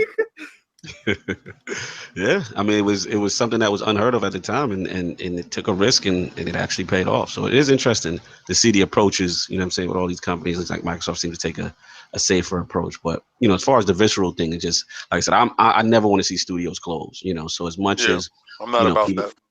Yeah, much people complain about what's going on in the industry. I know there's a lot of talk with microtransactions, loot boxes. I'm not saying that these are the reasons to keep studios alive, but ultimately what I don't like seeing is when we get announcements like the visceral thing, and it's just like, damn, man, these are the people that made that space. I don't like when people use, even like, especially in console wars, like people using it as like talking points. It's like, oh, Lionhead Studio shut down. Microsoft's in trouble. I was like, dude, that's a lot of jobs that you try to use for your own, your own agenda. Yep. It's like, that's kind of agenda. Yeah, absolutely. These people got lives. They got jobs. You know what I mean? I mean, even those like Cuphead. I mean, even though it was a success, like, wasn't it like they were on the verge themselves just to make that game almost out of their home, mortgaging houses out of pocket. Yeah. So we just got to be careful with the rhetoric of when these things happen, because I mean, as we see the results. So, do we got any more things on this visceral things? Any more the laws or anything? Or are we good? I think another reason the game could have gone also is that third-person action over the shoulder. They already have that in Battlefront now. They have a single player, which is essentially that. And they would be stepping on each other's toes. And like I said before, there's no guarantee the Amy Hennig game was going to be great. It might have not been up to snuff. So, it could be a number of reasons why they decided to pivot. The fact that they were so forthcoming about everything that they were doing is kind of weird too. Like, nobody ever tells you that much stuff about what happened with the game and why that was really strange. Why they did that, I don't know. Maybe it's because of Loot Crate drama. They wanted to avoid as much of that as possible and like just kind of be forthcoming. But that was strange to me. Yeah, I think it's like Kofi said. I mean, it's one of those things. Sometimes this is internal. This is stuff we may never know. You know what I'm saying? Maybe like a book comes out that Jason Schreier puts out. Hey, man. Somebody starts on the show, get it off your chest. Yeah, you want him to switch. He's allowed to switch on the round table. We are here to listen. We will pull up our feet and listen to you tell your story. Come here, man. You can come with a pseudonym. You don't have to come with your name. We know who you are. We're gonna start blacking out. Are we gonna do like the border in front of their face and you just hear their voice? Yeah, yo, we can give them the motorized voice. We can give them the motorized voice. I was there. Microsoft when it was going. Distort their voice and just. I used to work for Naughty Dog. Get that dirt. It was things going on that I have to tell about. And on that note, he gotta move on for the visceral joint. So actually this one is kind of break my heart to talk about, Lord. So I'm just gonna get into my topic. So it's with great sadness I present my topic to the round table. I fought this feeling for some time. But as Lord Cognito, y'all know I got to keep it true at the round table. Even with something near and dear I hold to my heart. What happened, Cognito? I'm going to present my arguments for the over-casualization of Destiny 2. Wasn't it always casual, though? That's what I'm trying to... Nah, Kofi, no. Yo, Kofi is low-key. I love it. He got them swords out, boy. I never known Destiny to be a hardcore game, though. Let's get to it. We're going to get to it right now, baby. Good points. Good points, Kofi. And so Exhibit A, we're going to talk about that Destiny 2 player base. So reports have come out that the Destiny 2 player base has dropped by over 2 million users since launch. I'm definitely one of them. Yeah, we see you on Shadow Wars, so you're one of them. If we compare this to Destiny 1, a month after September, which was 2014, when they had 3.2 million concurrent. Now, bear in mind, that was a brand new franchise. You know what I'm saying? That Activision, they didn't explain it well. Remember, like, we didn't really know what Destiny 1 was, right? And then now that people know what Destiny 2 is, and, you know, seems to be a more polished and for the most part, you know, reviewed decently game, you know, it's been a steadily drop ever since. You know what I'm saying? The last couple days alone, they lost over 400,000 players. So right now they went from 3.5 to 1.5. Wow. Exhibit A. Exhibit B. Activision. Destiny 2 physical game sales fell more than 50% from the original in its first month. So that's the physical sales declined more than 50% from the September 2014 release of Destiny 1. You know what I'm saying?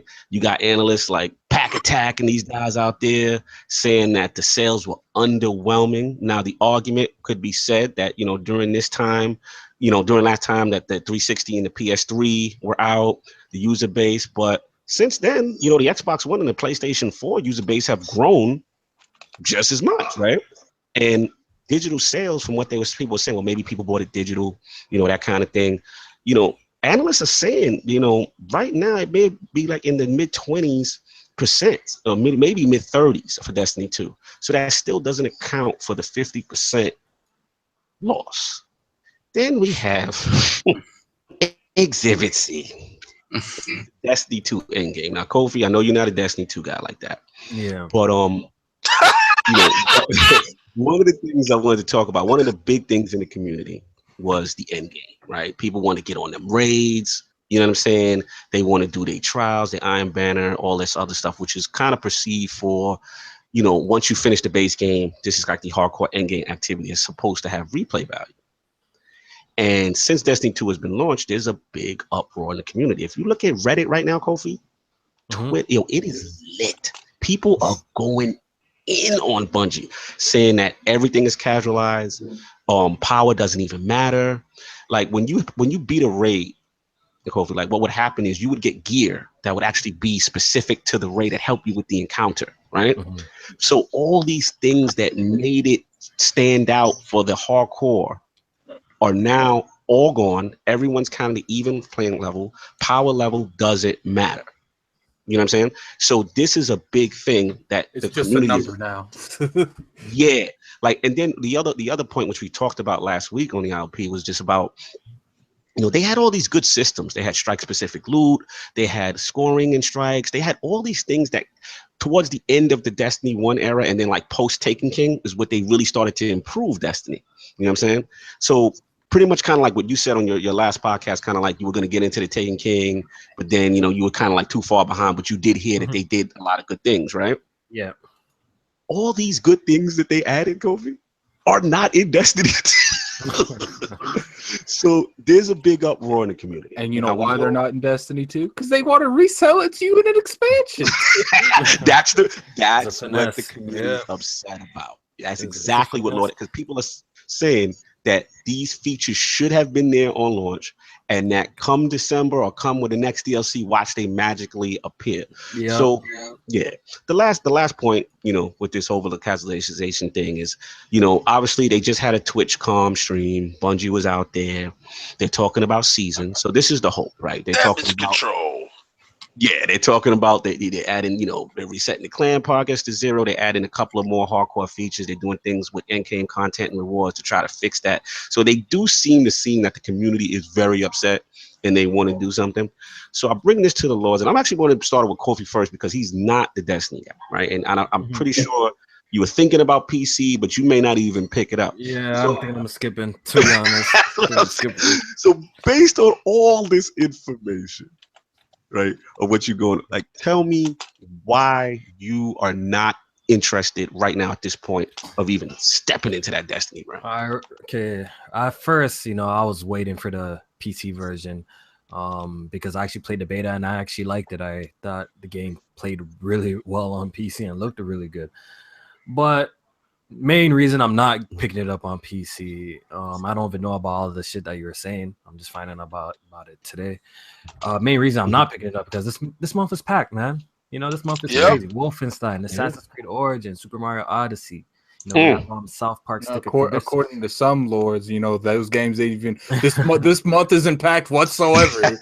This month is a little too crazy. First of all, and Destiny, it just seems like one of those games that you gotta sink time in, a lot of time in, right? So I feel like I felt like I was gonna pick it up later, but how you're explaining the game seems like I might wait for the 2.0 Destiny 2 to give it a try. I might not even buy the game at all. To tell you the water's good. I might not even buy the damn game at all. We'll see what happens now. I feel you. Now, what I was gonna say, as far as like the I was gonna say to the Lord Addict's point, he was talking about like how like all these games being out, right?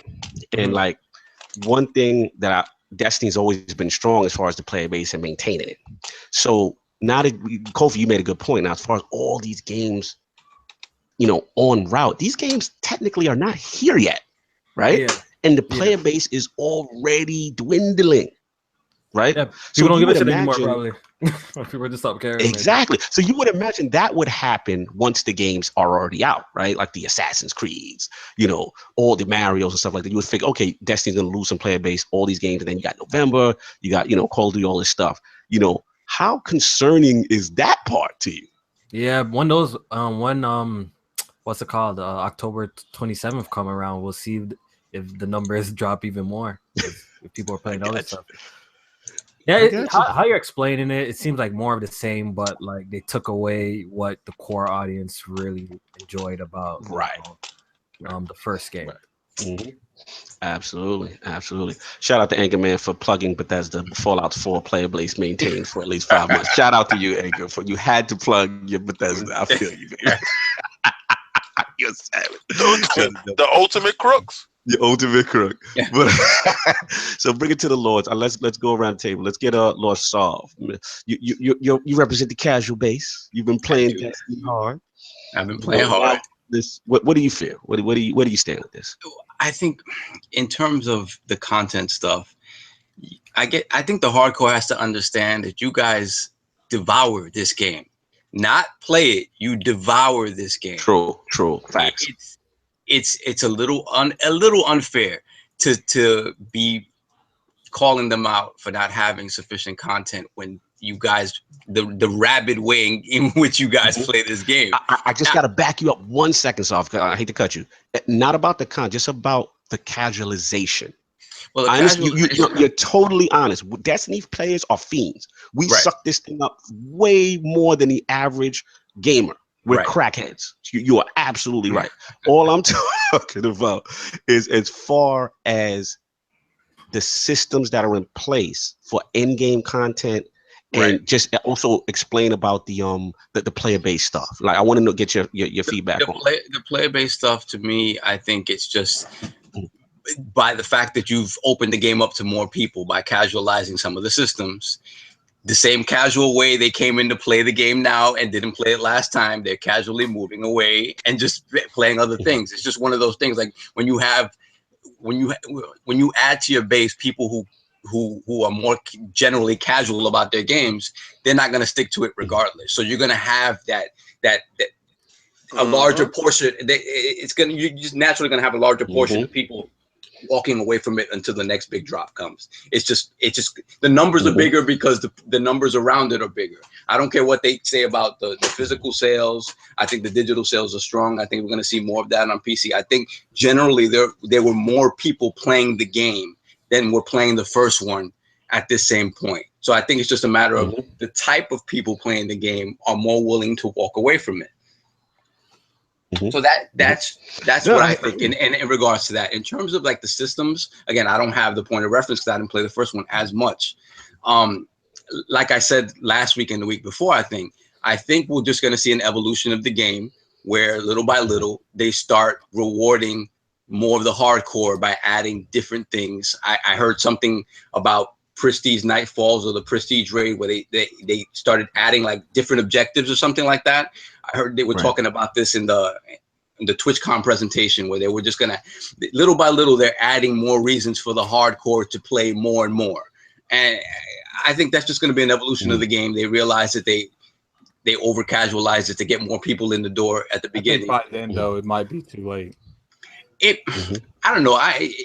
Will it be too late for you? Will you not go back to it? Because I consider you hardcore.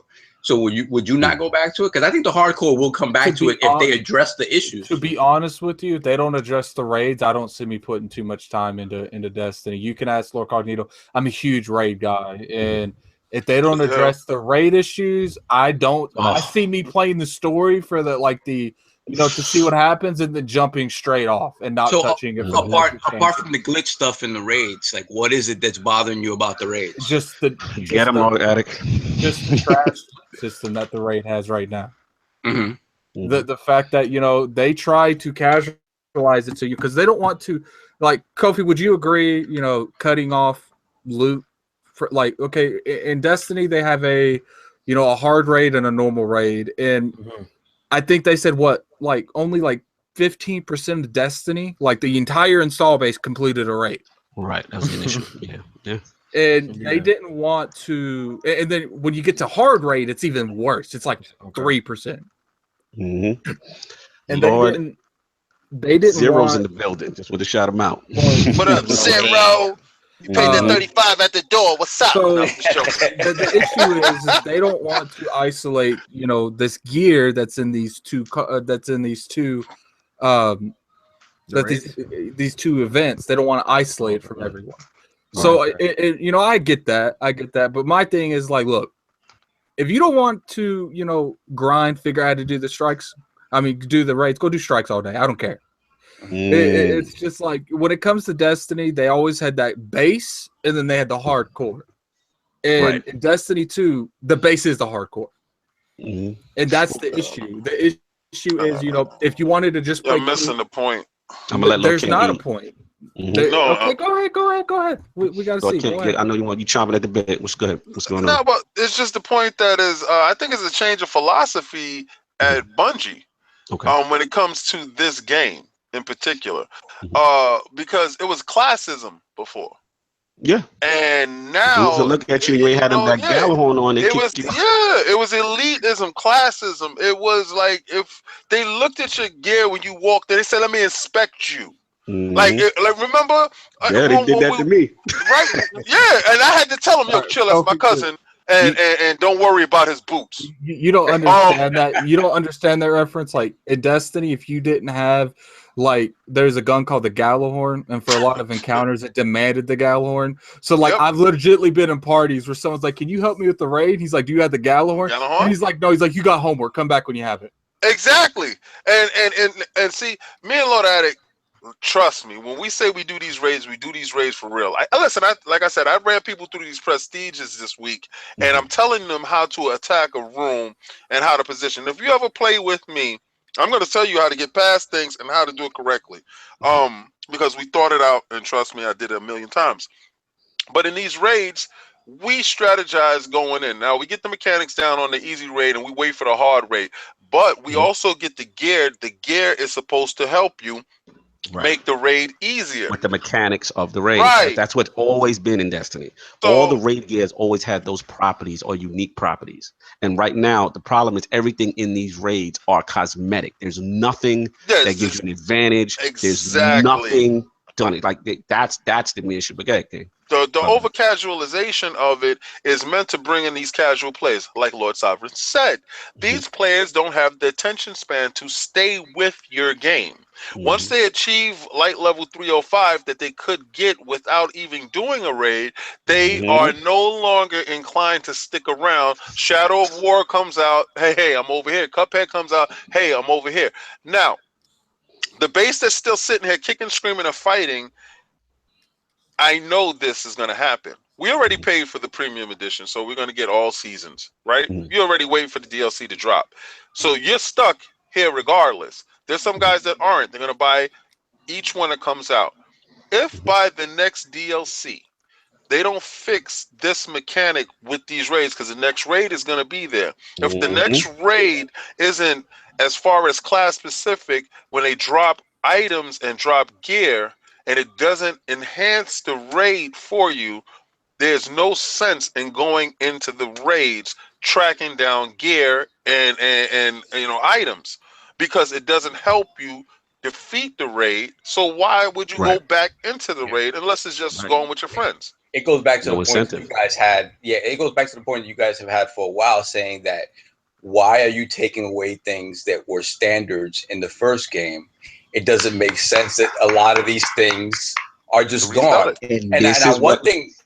Yeah, okay, so I'll finish up. I got you. One theory I might have is, like, obviously we know that this game is not on last gen. Could it be that by starting it sort of from the ground up, they couldn't implement this stuff from the beginning? They didn't have the time to finish implementing all this stuff. Like, I don't know. Okay. I don't know if it's a technical thing. Or like King said, it's a different philosophy and they're approaching it differently. And then now piecemealing everything back according to how people complain. Like, you complain about something, they're gonna fix it. If you don't complain about it, they'll leave it be.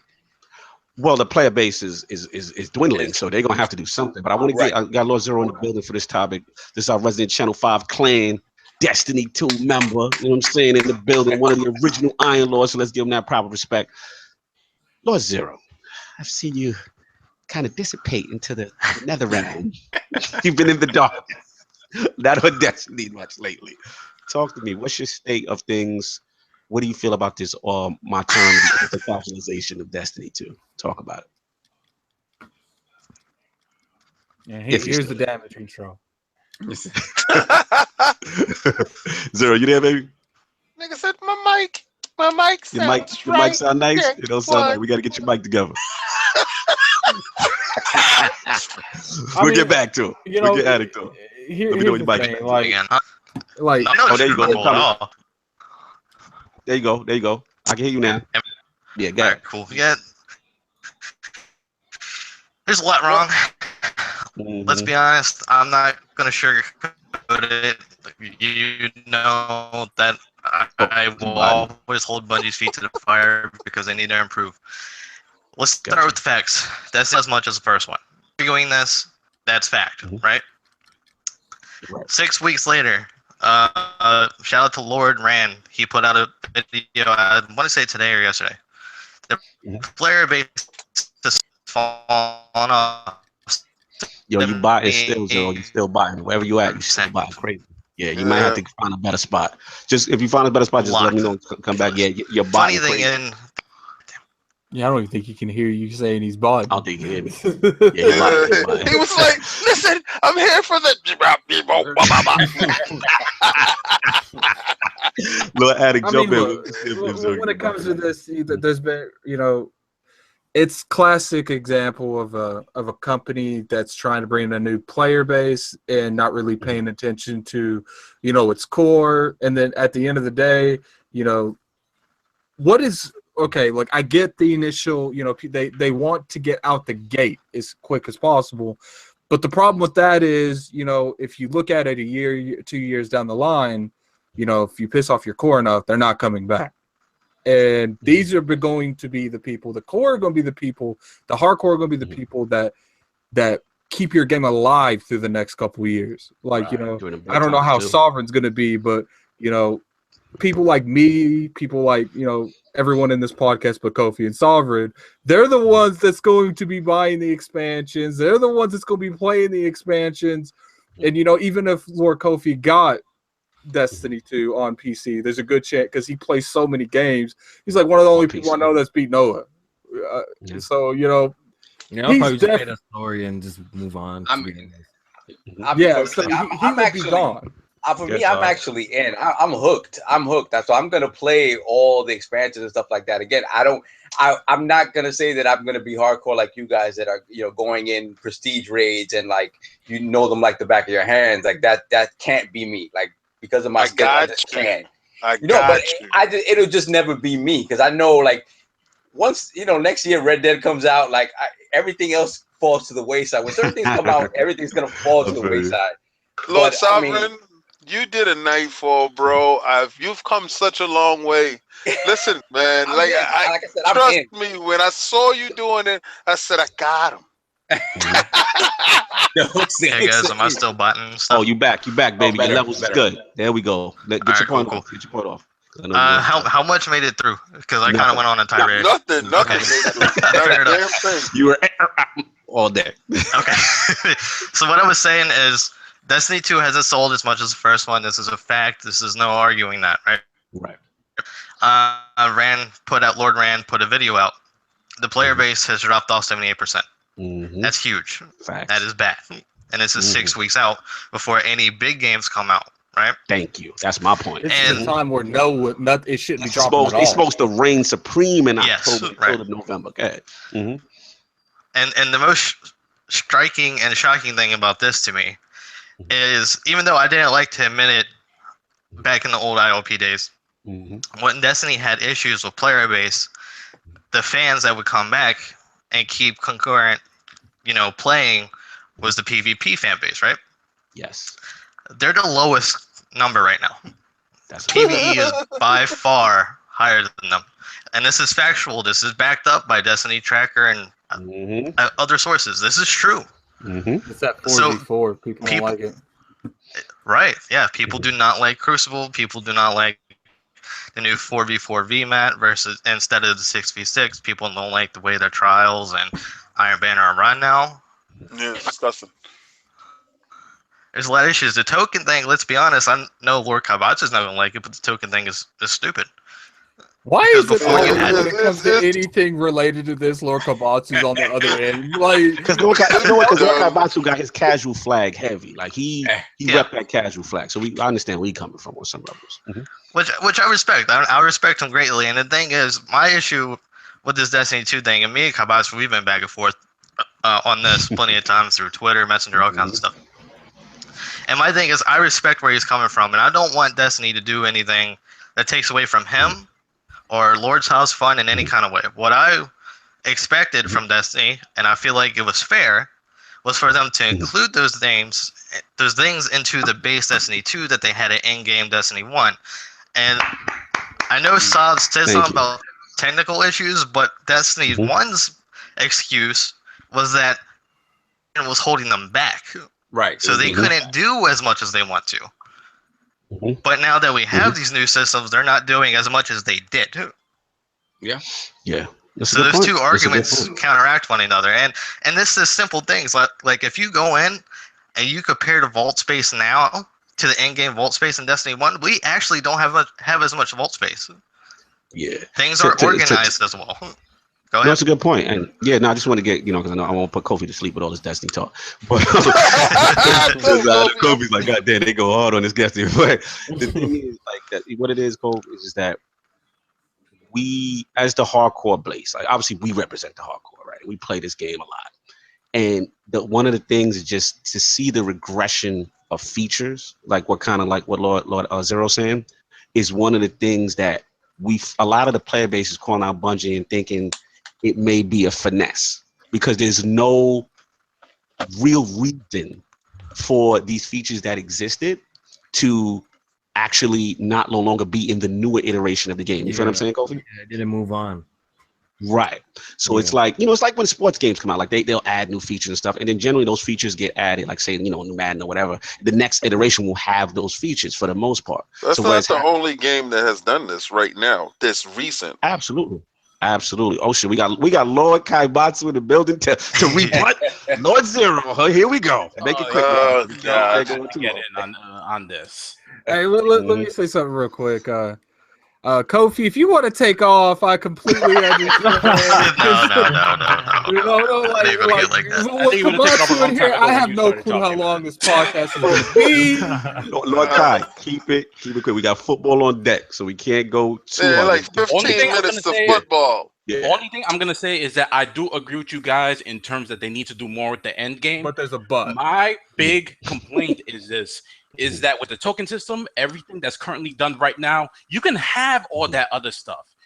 The one thing, and I was asking for, and they're actually doing with the Iron Banner now that you're gonna be able to buy your gear using the tokens. Oh, right. While you buy your gear using the tokens and the legendary shards.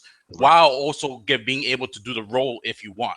What you're referencing is the latest Bungie TwitchCom stream where they talked about the changes that they're gonna make coming, and they're gonna do the seasons thing. So your thing now, you're talking about the hope of what they're listening to the community and trying to implement those things and make changes this early in the game. Is that what you're referencing? Yes. My main thing is I agree with you guys in terms that they need to do more with endgame. But the thing is, the current token system, it allows them the levity to do to the way that they could do both. I like the token system mainly so you don't have to go to the tower. You can go play 2 to 3 hours, get all those rewards, and then go in and cash them. There's less downtime when you're going back and forth, because that was my issue with Destiny 1.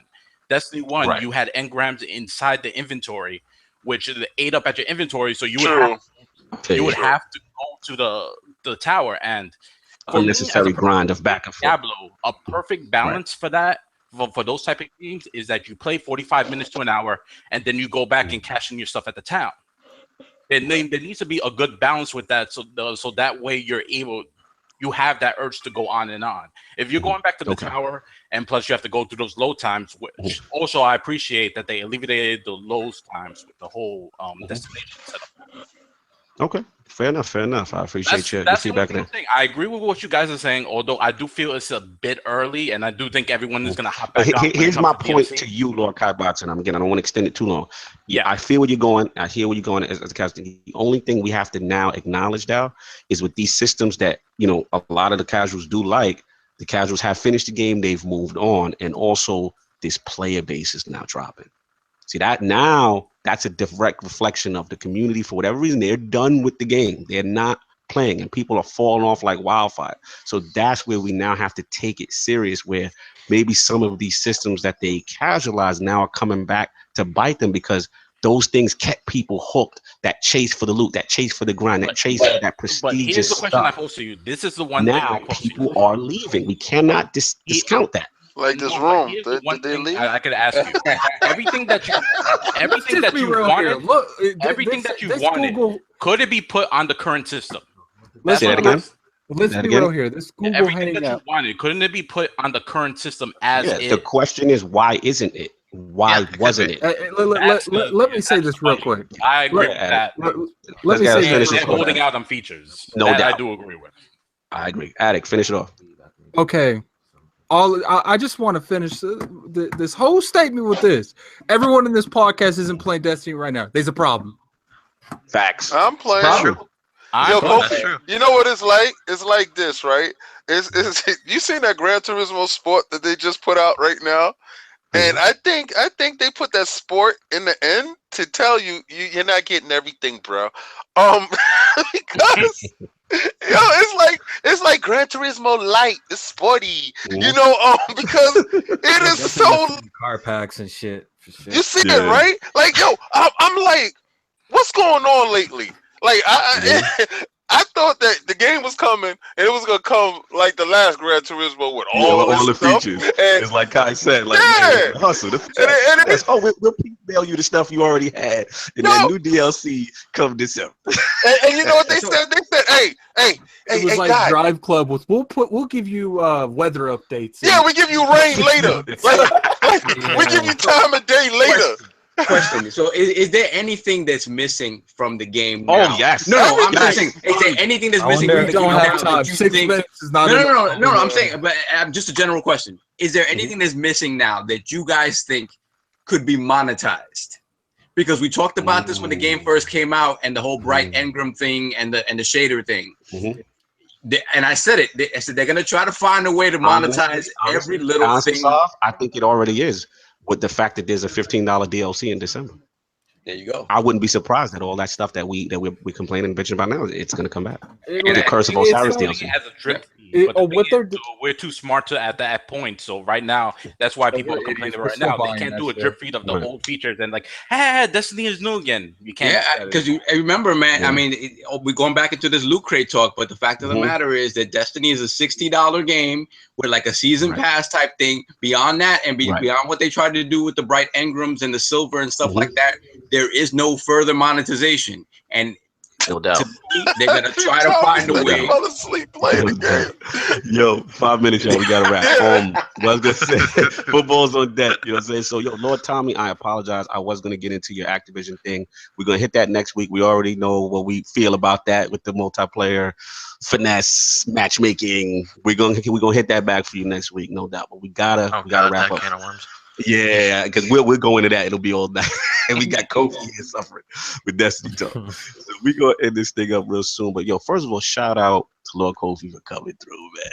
Absolutely a pleasure, man. Like, huge fan of you, you know what I'm saying? And it's great to have you at the round table. Hopefully you come back. So definitely want to shout you out. And you want to tell the fine people where they can find you in that Press Start podcast? Yeah, it was a pleasure. You can find me at Press Start Kofi. That's my channel name, and I have a weekly podcast called Press Start Podcast. I'll try and have some of y'all hit me up on Twitter. I'll try to have some of y'all on, man. I'm always looking for new guests. If you haven't been on, hit me up. Much appreciate. And Kofi, if you want to feel a little awkward sometimes, Alex got you there, man. Go watch that. Alex got you. No doubt. Shout out to Alex. Shout out to all of them. Real quick, Kofi, before we go, I wanted to drop that last ILP poll question right now because it was actually inspired by you in the podcast, Fresh Start Podcast. Right, here we go. All right. Here's the new ILP poll. If serious, now when I say serious, ethical or sexual allegations are discovered against a publisher or developer of your favorite video game franchise, will this honestly stop you from purchasing and supporting the product? The answer, the poll go up, the answer will be A, yes, I can't support it, and neither should you. Or B, look, no, this will not stop me from buying a game that I love. Let me keep it simple. Look, don't look to me to be your role model. Look to me to be that guy who tells you if the game is good or not. Don't look at me to be your role model. Look at me to be the guy to give you information about the game. Because we're gonna put it up. Get at it. Yeah, let's be honest. If a game drops and like Red Dead, and a dev, sexually assaulted a person, which is absolutely horrible. Right. I ain't gonna punish myself and not play the game because I really doubt that like the whole freaking team. Yeah, I'm not gonna hold the whole team. Shout out on one person's actions. Shout out to Weapon Wheel. They were giving scenarios like the lead of Naughty Dog came out was racist, saying saying people need to do this, people need to do that. Everyone on that podcast was like, I'd still buy the game. You know what? And I appreciate that because they're being 100% honest. At least I'm shallow. Like I said, don't look at me to be the role model. Look at your role model, Fresco. That's gonna be your model. You ain't nobody's role model. Charles Barkley, that's right. Barkley, the situation. So that's the question. Those are the choices. Please rock that vote. I'm gonna put that up on the ILP Twitter polls hard. Please hit it really hard when you go up. We're gonna get these outros popping so we get out of here. We got football on deck. Lord Addict. Where can the fine people find you? You can find me playing Shadow of War. Follow me on Twitter. Addict ILP. You can find me on YouTube, Gaming Addict, and Xbox and PlayStation Room to Kill whenever I am on PlayStation, and Steam Gaming app. No doubt, Lord Sovereign. Where can people find you? First of all, shout out to Kofi. Thank you for coming through, man. We appreciate it. Lord, people can find me on PSN and Xbox Live at BX Sovereign and Lord Sav ILP on Twitter. Look out for some Mario Odyssey impressions, I guess, from all of us next week. So we're gonna be in there. No doubt. Lord King, where can the fine people find you? Facebook, Instagram, Twitter. Oh, PSN. Yeah, shout out to Hip Hop Gamer. If y'all didn't check out the video podcast that we did on Monday, right after me and him played, it was fantastic. I've learned is a Buddhist way. I went in with bad intentions. He went in with enlightenment, and enlightenment won. I got smoked like a cigarette. I'm here to say, listen, I know Anchor, your heart is broken, baby. Hey man, it's another day, baby. If I could get up and walk around, you could too. Listen, especially if Lord King can come back from something like that, anyone can. Listen, he showed honestly, and grace and winning. And also he wanted to show his to keep the viewership up. Like, we lost 9 people, and I hope it wasn't with the talk that we took Destiny down with, but in keeping his viewership up, he learned a lesson, and he had to do it a certain way. So I'm glad he got on to talk about why he did what he did and how he did. Maybe we don't agree with it, but he came through to give his side, and I love the fact that he was the man in doing that. So shout out to Kofi, my man. Yo, like, I really mess with your podcast. So the fact that messing with your podcast, because Lord Cognito put me onto all these podcasts out in these streets, you up there with my man Brat that's up in here, and I really like your stuff, and I really appreciate the fact that you came through, bro. Absolutely. Shout out to Press Start. Yeah, man. I also want to shout out the 2 lords that came in. You know what I'm saying? One of the OG lords, obviously, Lord Zero. Shout out. Where can people find you? You can find me anywhere on Xbox, Facebook, Messenger, wherever on Lord Zero ILPs. Same everywhere. Talking that passionate Destiny talk. We love you. That's what we talking about. Always hold the feet to the fire when it needs it. I feel you, bro. Appreciate the honesty. And of course, Lord Kaibatsu, the man willing to debate at any time of day. Stop what he's doing and jump in your chat to debate you. Anyway, I want to give a shout out to Kofi. Definitely like the young OG, the Genesis love. I always got to respect that. Anyway, the people can find me on Twitter at Lord Kaibatsu, and also on Xbox Live, Lord Kaibatsu as well. Thanks, guys, for listening. Absolutely. No doubt. Absolutely. Lord Cognito here. Like I said, we spreading that gaming realness on the ILP, not telling you what you want to hear, but what you need to hear. Once again, shout out to Press Start Kofi and the whole team for coming through. Please hit that like, subscribe, and all you guys on the Inner Circle Network media outlets, YouTube, iTunes, Google Play, and of course, that amazing TikGN Patreon. We got our Multi-First Brothers up next, on Monday with Anchorman, Undead, Mike the True, Fame, all them guys. Please listen to them. And we had, if you just missed it, podcast Super Pod Shots was up there. The Tick Podcast, was up there. I believe they had Rand on last night. They were talking some really good topics. Neo Jaff burning down. So if you want that good stuff, make sure you tune into that episode. That's crazy. Tick, we out here. We trying to do stuff and make good contact. So on that note, we are out of here.